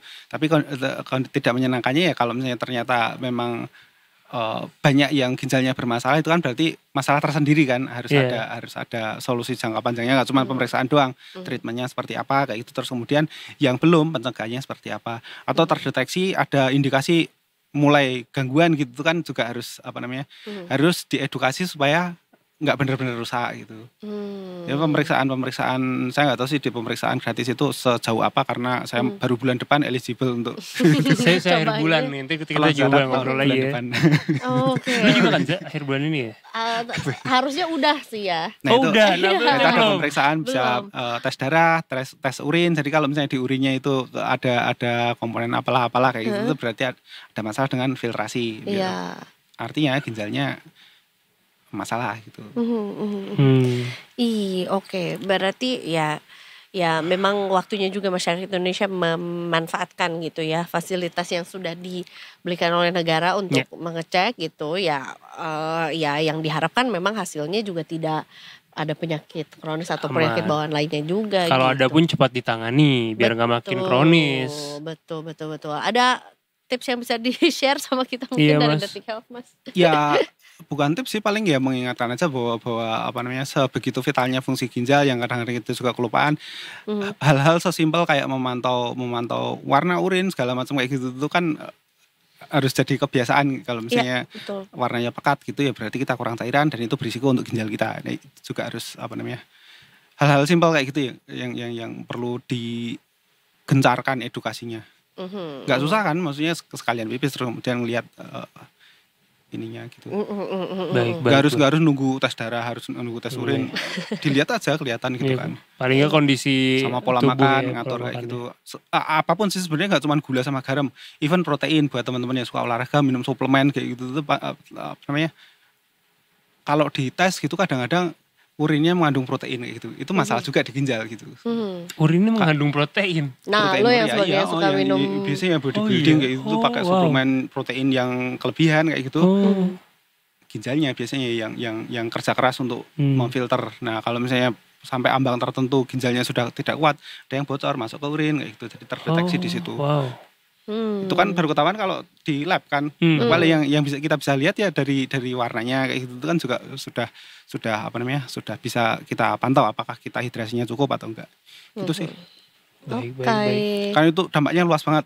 Ginjalnya bermasalah, regulasi tekanan darah juga akan terpengaruh, hipertensi ngaruh juga ke ginjal. Jadi metabolisme itu saling organ dalam tubuh itu tuh saling terhubung. Saling mempengaruhi. Efeknya jadi rumah sakit penuh atau misalnya dokter ginjalnya jadi full book semua, kemudian obatnya jadi terbatas atau mungkin tindakannya jadi lebih mahal atau gimana Mas? Dengan meledaknya kasus gagal ginjal. Ya pastinya ya nanti kalau misalnya memang apa namanya jumlah dokter yang kompeten untuk menangani masalah ginjal itu tidak makin banyak, terus jumlah pasiennya tidak sebanding kayak gitu juga nanti kan masalah tersendiri. Nggak semua rumah sakit juga bisa melayani cuci darah kayak gitu kan. Terus stok obat itu juga seringkali kita bermasalah dengan stok obat. Nah kalau misalnya cangkok ginjal itu kan cangkok organ nggak cuma ginjal, itu kan pada intinya adalah memasukkan benda asing ke dalam tubuh. Nah itu reaksi alami yang terjadi adalah penolakan oleh tubuh. Ketika orang cangkok ginjal dia butuh obat untuk menekan reaksinya itu, jadi biar nggak dianggap benda asing gitu loh. Ini apa namanya, ini harus kamu terima, kamu butuh ini kayak gitulah. Nah itu obatnya itu juga butuh itu. Nah karena itu juga bukan obat yang bisa kita beli di minimarket atau apa gitu kan Mas ya. Itu kan juga apa namanya regulasinya ketat segala macam kayak gitu ya. Kadang-kadang terjadi kelangkaan, kalau misalnya kasusnya makin banyak juga nanti akan lebih jadi masalah lagi, lebih ada potensi masalah di situ. Proyeksinya ke sana juga berarti ya. Kemana-mana. Jadi luas banget kalau ginjal itu segitu pentingnya. Betul. Dijaga berarti kesehatannya Detikers. Jangan dijual juga. Jangan dijual juga. Nanti udah dijaga kesehatannya malah dijual. Enggak juga, enggak boleh ya kan. Buat beli iPhone biasanya ya kalau komen-komen gitu ya. Aduh mana yang seri terbaru-baru mau masuk lagi. Iya kan. Jangan dong. Apa? Iya. Tukar tambah ya sama HP lama dong, jangan sama ginjal ya. Pokoknya ya terutama juga Detikers yang tukar sama kolang-kaling, bentuknya mirip. Emang segede gitu kan, lebih gede lagi bentuknya.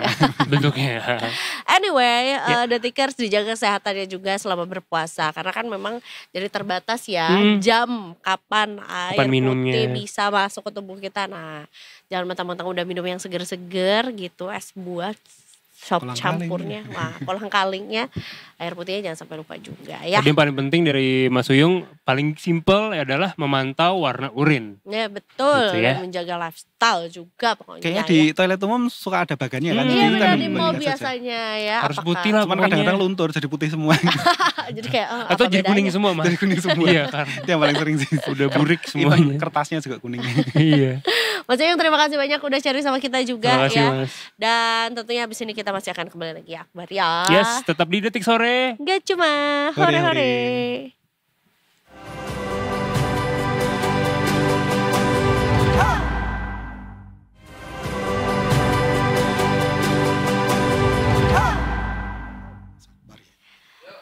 Panggilannya Akbar.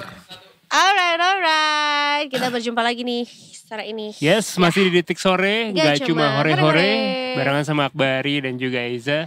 Dan juga Pak Firman Mariho dari Investasiku.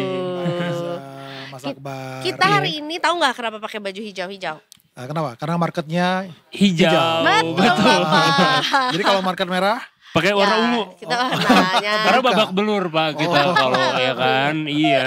Nah ini sebenarnya nyambung ya Akbari sama yang mau kita obrolin juga. Karena kita boleh bersenang hati gitu ya. Hari ini angkanya bagus atau mungkin juga kita lihat secara diary juga ya oke lah ya. Mungkin minggu ini oke, bulan ini masih hijau juga. Tapi sebenarnya kadang-kadang semakin banyak kita lihat sentimen, semakin kalau anak sekarang nyebutnya apa ya, anxious gitu, iya, cemas gitu. Ini tuh berpengaruhnya sebesar ini atau enggak ya? Atau sebenarnya sentimen mana sih yang benar-benar berpengaruh atau yang harus benar-benar kita pertimbangkan kalau kita mau berinvestasi atau enggak gitu. Nah, jadi kita mundur dulu.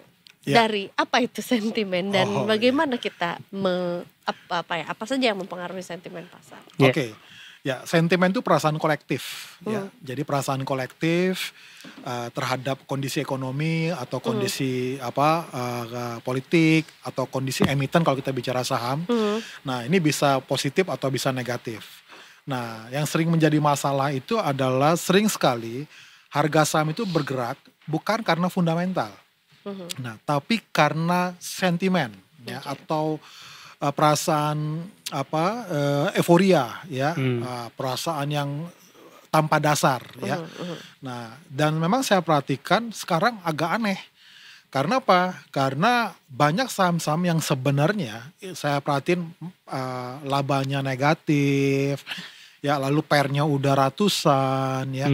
Tetapi karena ada semacam rumor misalnya, ini ada kaitannya dengan afiliasi ke tokoh politik tertentu.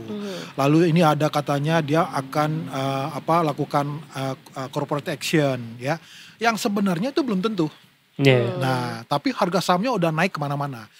Nah, artinya hati-hati kalau misalnya ada market yang memang dia bergerak bukan karena fundamental ya.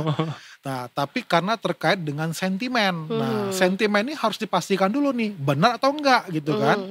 Nah, karena kita harus berhati-hati, jangan sampai kita hanya sekedar FOMO nih ya. Jadi karena harganya naik kita ikutan beli gitu kan.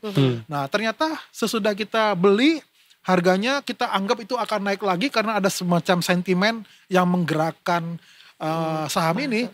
Kita beranggap ini akan naik terus nih, arah lagi nih atau macam-macam. Nah, contoh hari ini saya nggak usah sebutkan lah nama sahamnya ya. Kemarin ARA, hari ini ARB gitu loh. Nah, pertanyaannya, kalau seandainya kemarin ARA lalu dia pikir, wah ini kayaknya akan ARA lagi nih. Dia masuk ya, ARA tuh auto reject atas ya. Nah, kalau misalnya dia masuk dengan harapan misalnya, oh ini karena diakuisisi, oh karena ini mau begini, oh ini karena si Dibeli tokoh siapa? politik ini dibeli siapa gitu ya. Nah, dia masuk ke sana.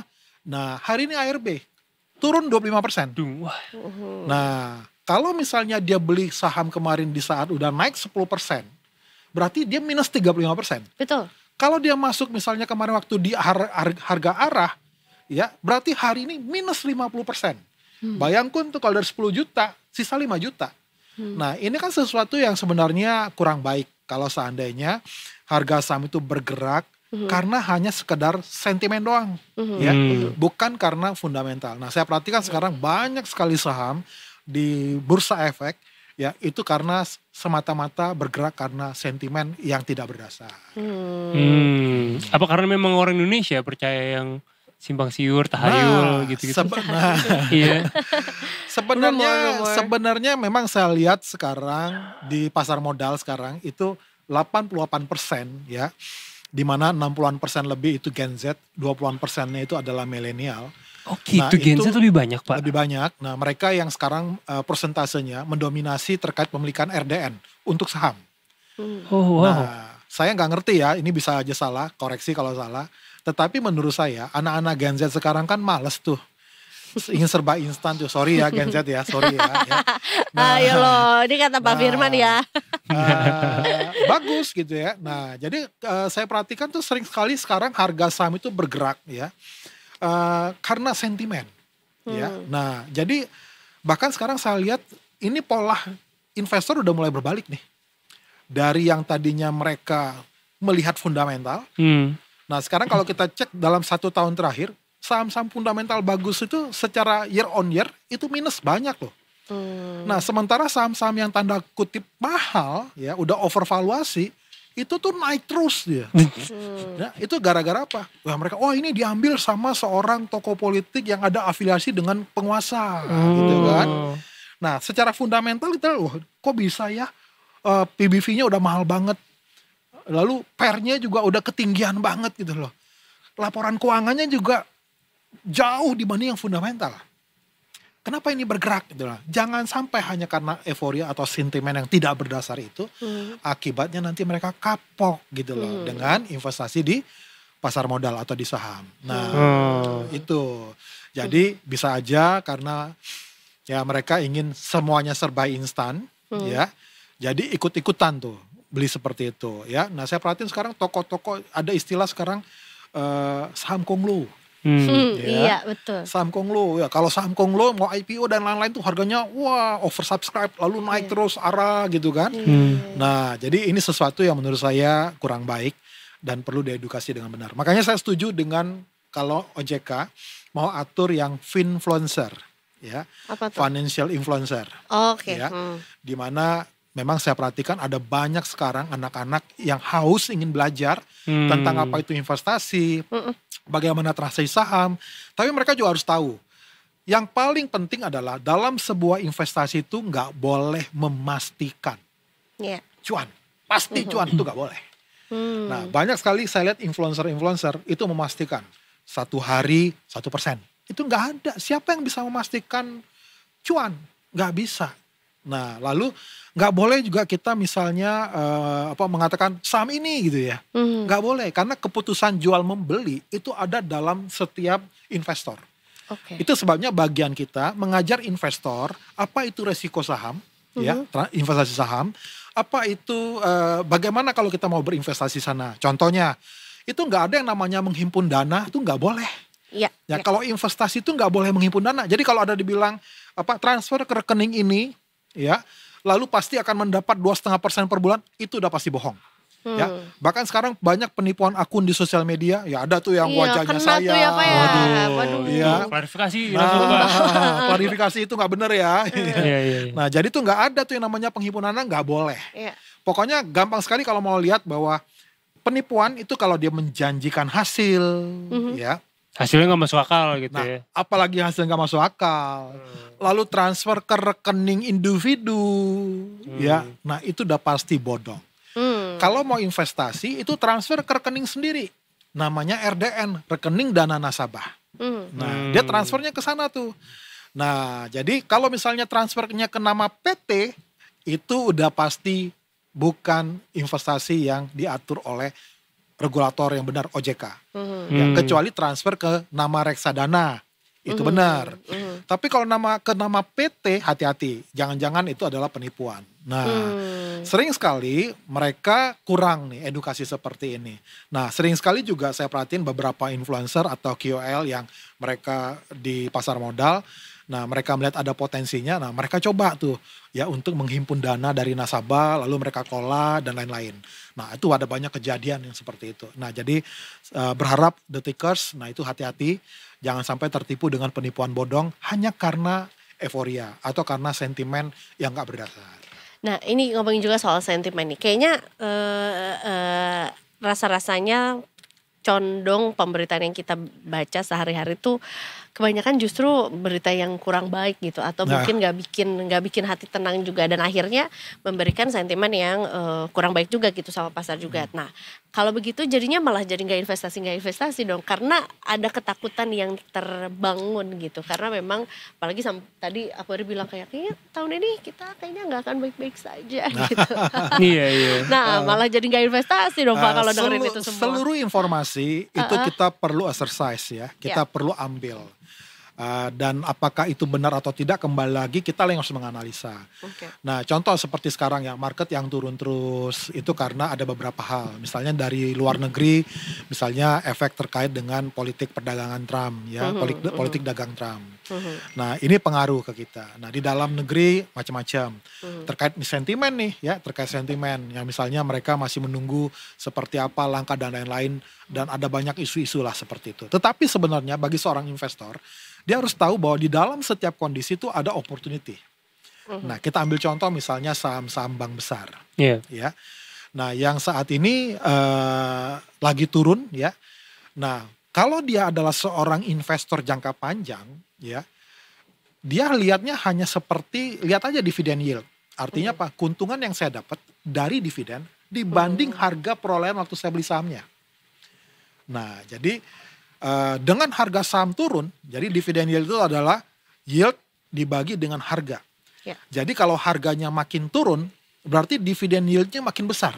Nah, bagi mereka yang invest jangka panjang untuk perusahaan yang fundamental bagus dengan harga turun, udah pasti dividen yieldnya juga akan makin besar. Contoh misalnya, misalnya yieldnya misalnya 10%, ya. Lalu harganya misalnya taruhlah misalnya di harga 100 misalnya, ya dividen yieldnya 10%. Harganya tadi 100. Nah, kalau harganya 50, dividen yieldnya jadi 20%. Artinya apa? Ketika saya beli dengan harga lagi turun terkait dengan fundamental bagus, ya ini time to buy dong. Nah, itu ya. Tetapi kalau lihat ada misalnya seperti BRI yang mereka bilang, wah ini kan BRI bagus, kenapa nih turun terus? Nah, itu karena mereka berpikir, wah ini dananya nanti dividennya semuanya akan masuk ke negara, ke Danantara misalnya. Lalu ini nanti dividen payout ratio-nya mungkin akan berkurang karena semuanya akan masuk ke Danantara. Loh, itu kan belum tentu benar gitu loh ya. Nah, itu kan nanti pemerintah akan menjelaskan dan lain-lain. Yang penting adalah sebagai seorang investor, dia harus melihat bahwa fundamental itu adalah yang paling penting dibandingkan dengan yang namanya sentimen. Nah, tadi yang kita bahas terkait itu baru sentimen. Sentimen negatif yang belum tentu kebenarannya benar. Gitu. Iya. Baik.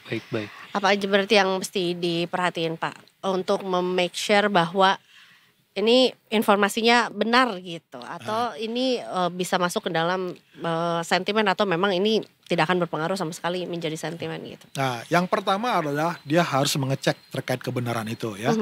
Terkait kalau kita bicara sentimen terkait berita atau di sosial media yang menyampaikan tentang informasi, nah itu jangan dipercaya 100% ya. Tapi kita perlu melakukan verifikasi ya. Verifikasi yang paling mudah adalah ke media-media mainstream. Contohnya seperti Detik Finance ya. Ke CNBC yang merupakan sister company dari Detik ya. Lalu misalnya ke media-media mainstream misalnya seperti yang lain. Nah, karena kalau misalnya di sana ada kode etik yang mengatur. Betul. Nah, tetapi kalau misalnya di sosial media yang itu hanya mencuplik dari sebuah berita yang sebenarnya kebenarannya kita belum tentu itu benar. Nah, hati-hati. Ya, nah bisa aja nanti ada misalnya website tertentu yang sebenarnya itu sengaja dibuat untuk mencetak, mereka buat semacam artikel atau berita, ini seolah-olah adalah berita nih. Lalu mereka posting ke sosial media, lalu ini akan menggerakkan investor retail misalnya, mereka akan masuk ke sana karena sentimen yang seperti ini akhirnya mereka borong tuh saham. Hati-hati. Ya, hati-hati seperti itu. Ya, kalau langkah awalnya buat memahamin atau pelajarin tentang pasar dan sentimen saham gimana Mas? Nah, tipsnya apa? Nah, tipsnya mau nggak mau memang dia harus belajar tentang saham itu apa, investasi itu apa, resikonya apa, lalu keuntungannya apa.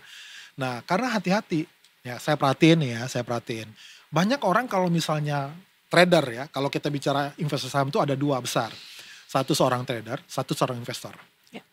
Nah, kalau trader itu adalah beli jual beli saham tuh dia hanya mengambil capital gain.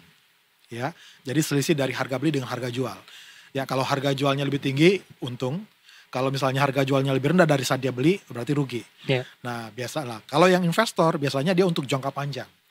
Nah, mungkin saya mau bicara terkait bagaimana mereka harus misalnya belajar lebih dalam ya terkait kalau mau investasi.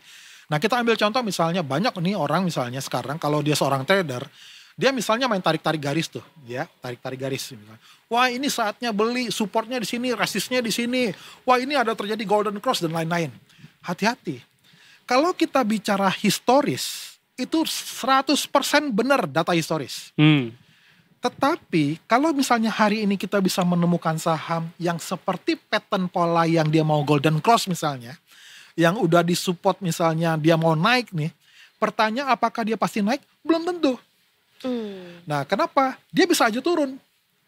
Nah, tetapi kalau misalnya nanti sesudah kita rugi di saham itu, lalu misalnya kita lihat kembali kepada historis ke analisa teknikalnya, kita akan menemukan waktu saham itu naik, memang benar-benar dia naik seperti analisa teknikal yang umumnya. Nah sekarang AI ada, mereka berusaha untuk mengelabui itu investor retail. Jadi ketika ada di bawah itu, mereka saatnya jual tuh. Nah, tetapi ketika harganya misalnya nanti mereka udah lepas dan udah kemurahan, yang retail yang ada kapok, mereka jual. Sementara mereka beli di harga bawah. Nah, jadi sangat-sangat beragam dan sangat-sangat perlu banyak jam terbang, ya. Nah, untuk bagaimana mereka belajar investasi. Nah, kebetulan di investasiku itu tinggal scan barcode-nya, di sana belajar. Nah, kita munculkan. Nah, di sana ada barcode-nya, di sana mereka bisa belajar. Itu dia. Nah, belum ya.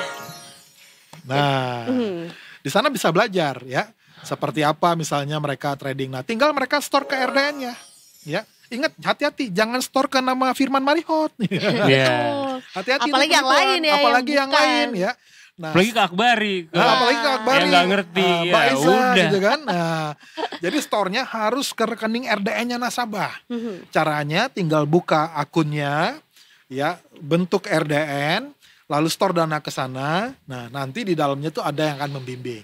RDN apa kebayang Mas? Rekening dana nasabah. Oke. Ya, dulu namanya RDI ya, rekening dana investor ya. Nah, sekarang rekening dana nasabah. Di mana rekening dana nasabah? Rekening milik nasabah sendiri, seperti dia buka rekening di bank. Nah, di mana itu adalah seperti rekening penampung yang khusus untuk investasi atas nama dia. Nah, dan pihak sekuritas pun itu nggak boleh ngambil uangnya untuk beli saham untuk perusahaan atau untuk kepentingan perusahaan, nggak bisa. Yang boleh hanya nasabah itu sendiri. Jadi benar-benar nih udah diatur sedemikian rupa, aman. Makanya hati-hati dengan investasi bodong. Hati-hati dengan penipuan yang menjanjikan imbal hasil atau keuntungan. Karena kalau kita investasi yang betul, itu tidak ada tuh yang menjanjikan keuntungan, ya. Lalu nggak ada tuh yang namanya menghimpun dana. Yang ada adalah kita bertransaksi sendiri, kita investasi sendiri, kita putuskan sendiri. Dengan kata lain, kita harus belajar bagaimana berinvestasi. Terjun ke dalam, langsung di coaching di dalam. Baik. Oke, kalau penasaran mungkin mau berinvestasi? Nanti bagi nomornya Mas ya. Oh, boleh. Langsung bergabung juga boleh. Wadaw. Di sini gitu, di apa tuh namanya? Di scan aja langsung aja. Nah, bisa scan barcode di sana. Oke. Biasanya akhir-akhir ini pertanyaan yang paling sering muncul di Discord apa, Pak Firman? Yang sering muncul sekarang di Discord, saham apa ya yang naik ya. Nah, kembali lagi kalau ada pertanyaan saham apa yang naik ya, ibaratnya kita nggak boleh mengatakan saham ini naik. Enggak. Yang ada adalah probability atau potensi. Ya. Nah, kita akan ajarkan. Nah, seperti apa karakteristik pattern pola saham yang mau naik itu seperti apa. Tetapi kita tidak boleh menjanjikan saham ini pasti naik. Nggak ada ya. Tetapi kita mengajarkan bagaimana nasabah akhirnya mereka bisa melihat seperti apa kalau untuk trader, skill apa yang harus saya punya, pengetahuan apa yang harus saya punya. Kalau seorang investor kira-kira harus seperti apa. Nah, kurang lebih seperti itu. Tapi biasanya kalau orang mau investasi, pasti tanya, ini saham apa nih yang saya bisa beli? Ini saham apa ini yang bisa kasih cuan? Ini saham apa? Ini kapan belinya? Kapan jualnya? Nah, begitu. Dan itu berubah-ubah terus setiap jamnya, bahkan bukan hanya tiap harinya juga. Makanya somehow aku juga merasa kalau menjadi investor itu harus melek mengenai semua hal ya gitu. Apa politik yang sedang terjadi, ada kejadian bencana alam atau atau apapun itu, karena semuanya juga berpengaruh sama si sentimen ini. Makanya jadinya masih belum punya kedewasaan secara psikologis atau secara psikologisnya memang belum siap karena mempertimbangkan terlalu banyak nih dari banyak berita gitu. Apa yang harus dilakukan biar secara psikologisnya siap mental? Mbak Eza, yang paling sulit dalam investasi itu adalah psikologis. Apa paling sulit? Itu yang paling sulit ya. Biasanya psikologi ini yang membuat kita akhirnya gagal. Nah, biasanya psikologi misalnya ketika misalnya harga sahamnya naik lalu kita ikutan beli. Ya, akhirnya apa? Kita beli di harga atas, nyangkut. Akhirnya yang tadinya ini untung jadi buntung. Lalu yang berikutnya ada psikologis juga, misalnya terkait dia ingin terlalu kepingin instan ya. Kepingin kalau bisa dia punya uang 10 juta sekarang, tahun depan akhir tahun ini dia bisa dapat 100 juta atau 1 M ya. Nah, dengan cara mencari keuntungan segede-gedenya dengan cara ikut saham gorengan ya. Nah, karena saham gorengannya naik tinggi banget ya, tapi turunnya juga dalam banget gitu ya. Nah, tapi saham gorengan kalau dia jualnya pas lagi di atas untung. Nah, untung. Ya, kalau pas jual di atas. Kalau pas misalnya dia belinya di atas, lalu harganya turun di bawah, nah itu kan buntung. Iya benar. Nah, jadi nggak salah mereka misalnya mengikuti pergerakan saham karena sentimen, tetapi harus tahu dulu resikonya apa. Nah, kalau kita berinvestasi itu kita mengelola resiko. Di mana ada resiko pasar, ada resiko politik, ada resiko nilai tukar, ada resiko market ya. Ada banyak resiko di dalam. Nah, kita harus tahu dulu tuh faktor resiko. Nah, berarti kalau ada resiko ada return ya. Makanya kalau kita berinvestasi harus ingat ada risk, ada return. High risk, high return. Nah, jadi untuk saham-saham yang misalnya yang udah mature ya, seperti bank-bank besar ya, untuk investasi jangka panjang misalnya itu aman, lebih aman gitu loh. Kalaupun misalnya kita keep jangka panjang, kita dapat dividen. Nah, tapi kalau misalnya saham-saham gorengan yang misalnya belum jelas fundamentalnya, belum ada misalnya laporan tentang profitnya yang bagus dan lain-lain, sementara dia naik hanya gara-gara digerakin oleh bandar ya. Nah, itu bahaya. Ketika misalnya kita pegang beli di harga tinggi misalnya, kita keep jangka panjang, sementara dia belum bisa menghasilkan dividen. Yang ada karena perusahaan-perusahaan seperti itu biasanya akan dibuang oleh pasar oleh investor karena mereka merasa ya untuk apa saya memiliki saham ini. Nah, hati-hati bahwa di saham itu ada dua, ada yang untuk mendapatkan dalam bentuk dividen, itu adalah tipikal investor, ada yang dalam arti dia ingin mendapatkan capital gain, itu adalah trader. Nah, kedua tipe ini cara investasinya berbeda. Mau seperti apa? Tinggal scan barcode yang ada di. Nah, masuk lagi. Itu dia. Berapa lama sih sampai akhirnya berapa lama harus berinvestasi untuk mendapatkan dividen gitu? Dividen itu kan dibagi setiap tahun. Iya, betul. Ya, nah ada yang memberikan setahun sekali, ada yang setahun 2 kali. Nah, jadi ketika misalnya bulan depan mau dapat dividen, beli sekarang dapat. Nah, jadi kalau misalnya misalnya kita belinya sekarang lalu nanti tahun depan ada pembagian dividen, kita juga dapat kalau kita keep. Nah, justru dengan kondisi sekarang market yang lagi jelek nih ya, bagi saya ini opportunity-nya bagi saham-saham fundamental bagus yang mau mencari dividen, di mana kita dulu pernah bahas di Detikers ya, di Detik bagaimana mencari uang sewa dari investasi saham. Jadi selama ini orang berpikir kalau mau cari uang sewa itu dengan investasi di properti. Nah, ternyata enggak juga loh, bisa juga loh kita mencari tanda petik seperti uang sewa dengan investasi di saham. Apa yang kita cari? Yang kita cari namanya dividend yield, ya. Nah, dengan harga makin turun, dengan perusahaan yang fundamentalnya bagus, dengan anggapan historis DPR yang dibagikan, dengan keuntungannya sama seperti tahun lalu. Nah, dengan DPR-nya tahun lalu, dividend payout ratio-nya, dengan harga yang makin turun, artinya apa? Dividend yield-nya makin besar. Nah, ini adalah peluang yang sangat bagus untuk investor jangka panjang membeli saham-saham yang fundamental bagus. Seru, ya.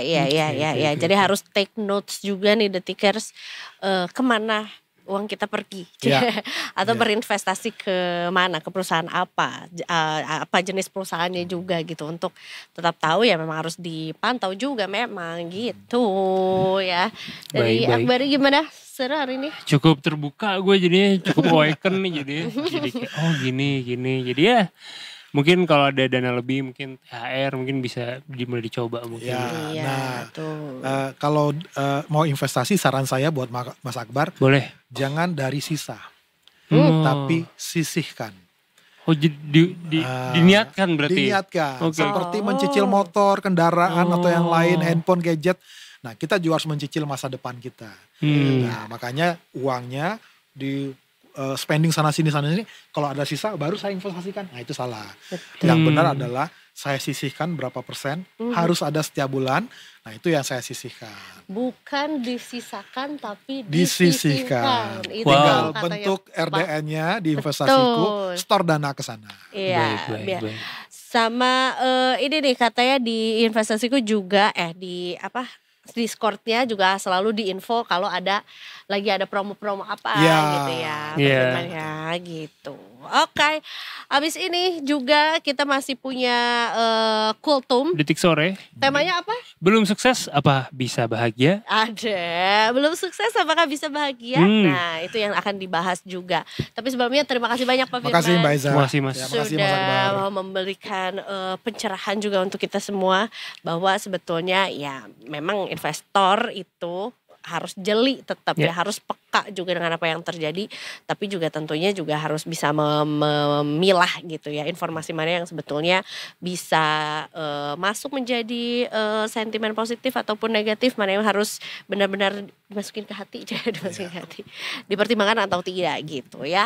Oke, kalau begitu mungkin segitu aja hari ini di Detik Sorenya, karena kita besok akan berjumpa lagi di jam 15 sampai jam 17.30 ya.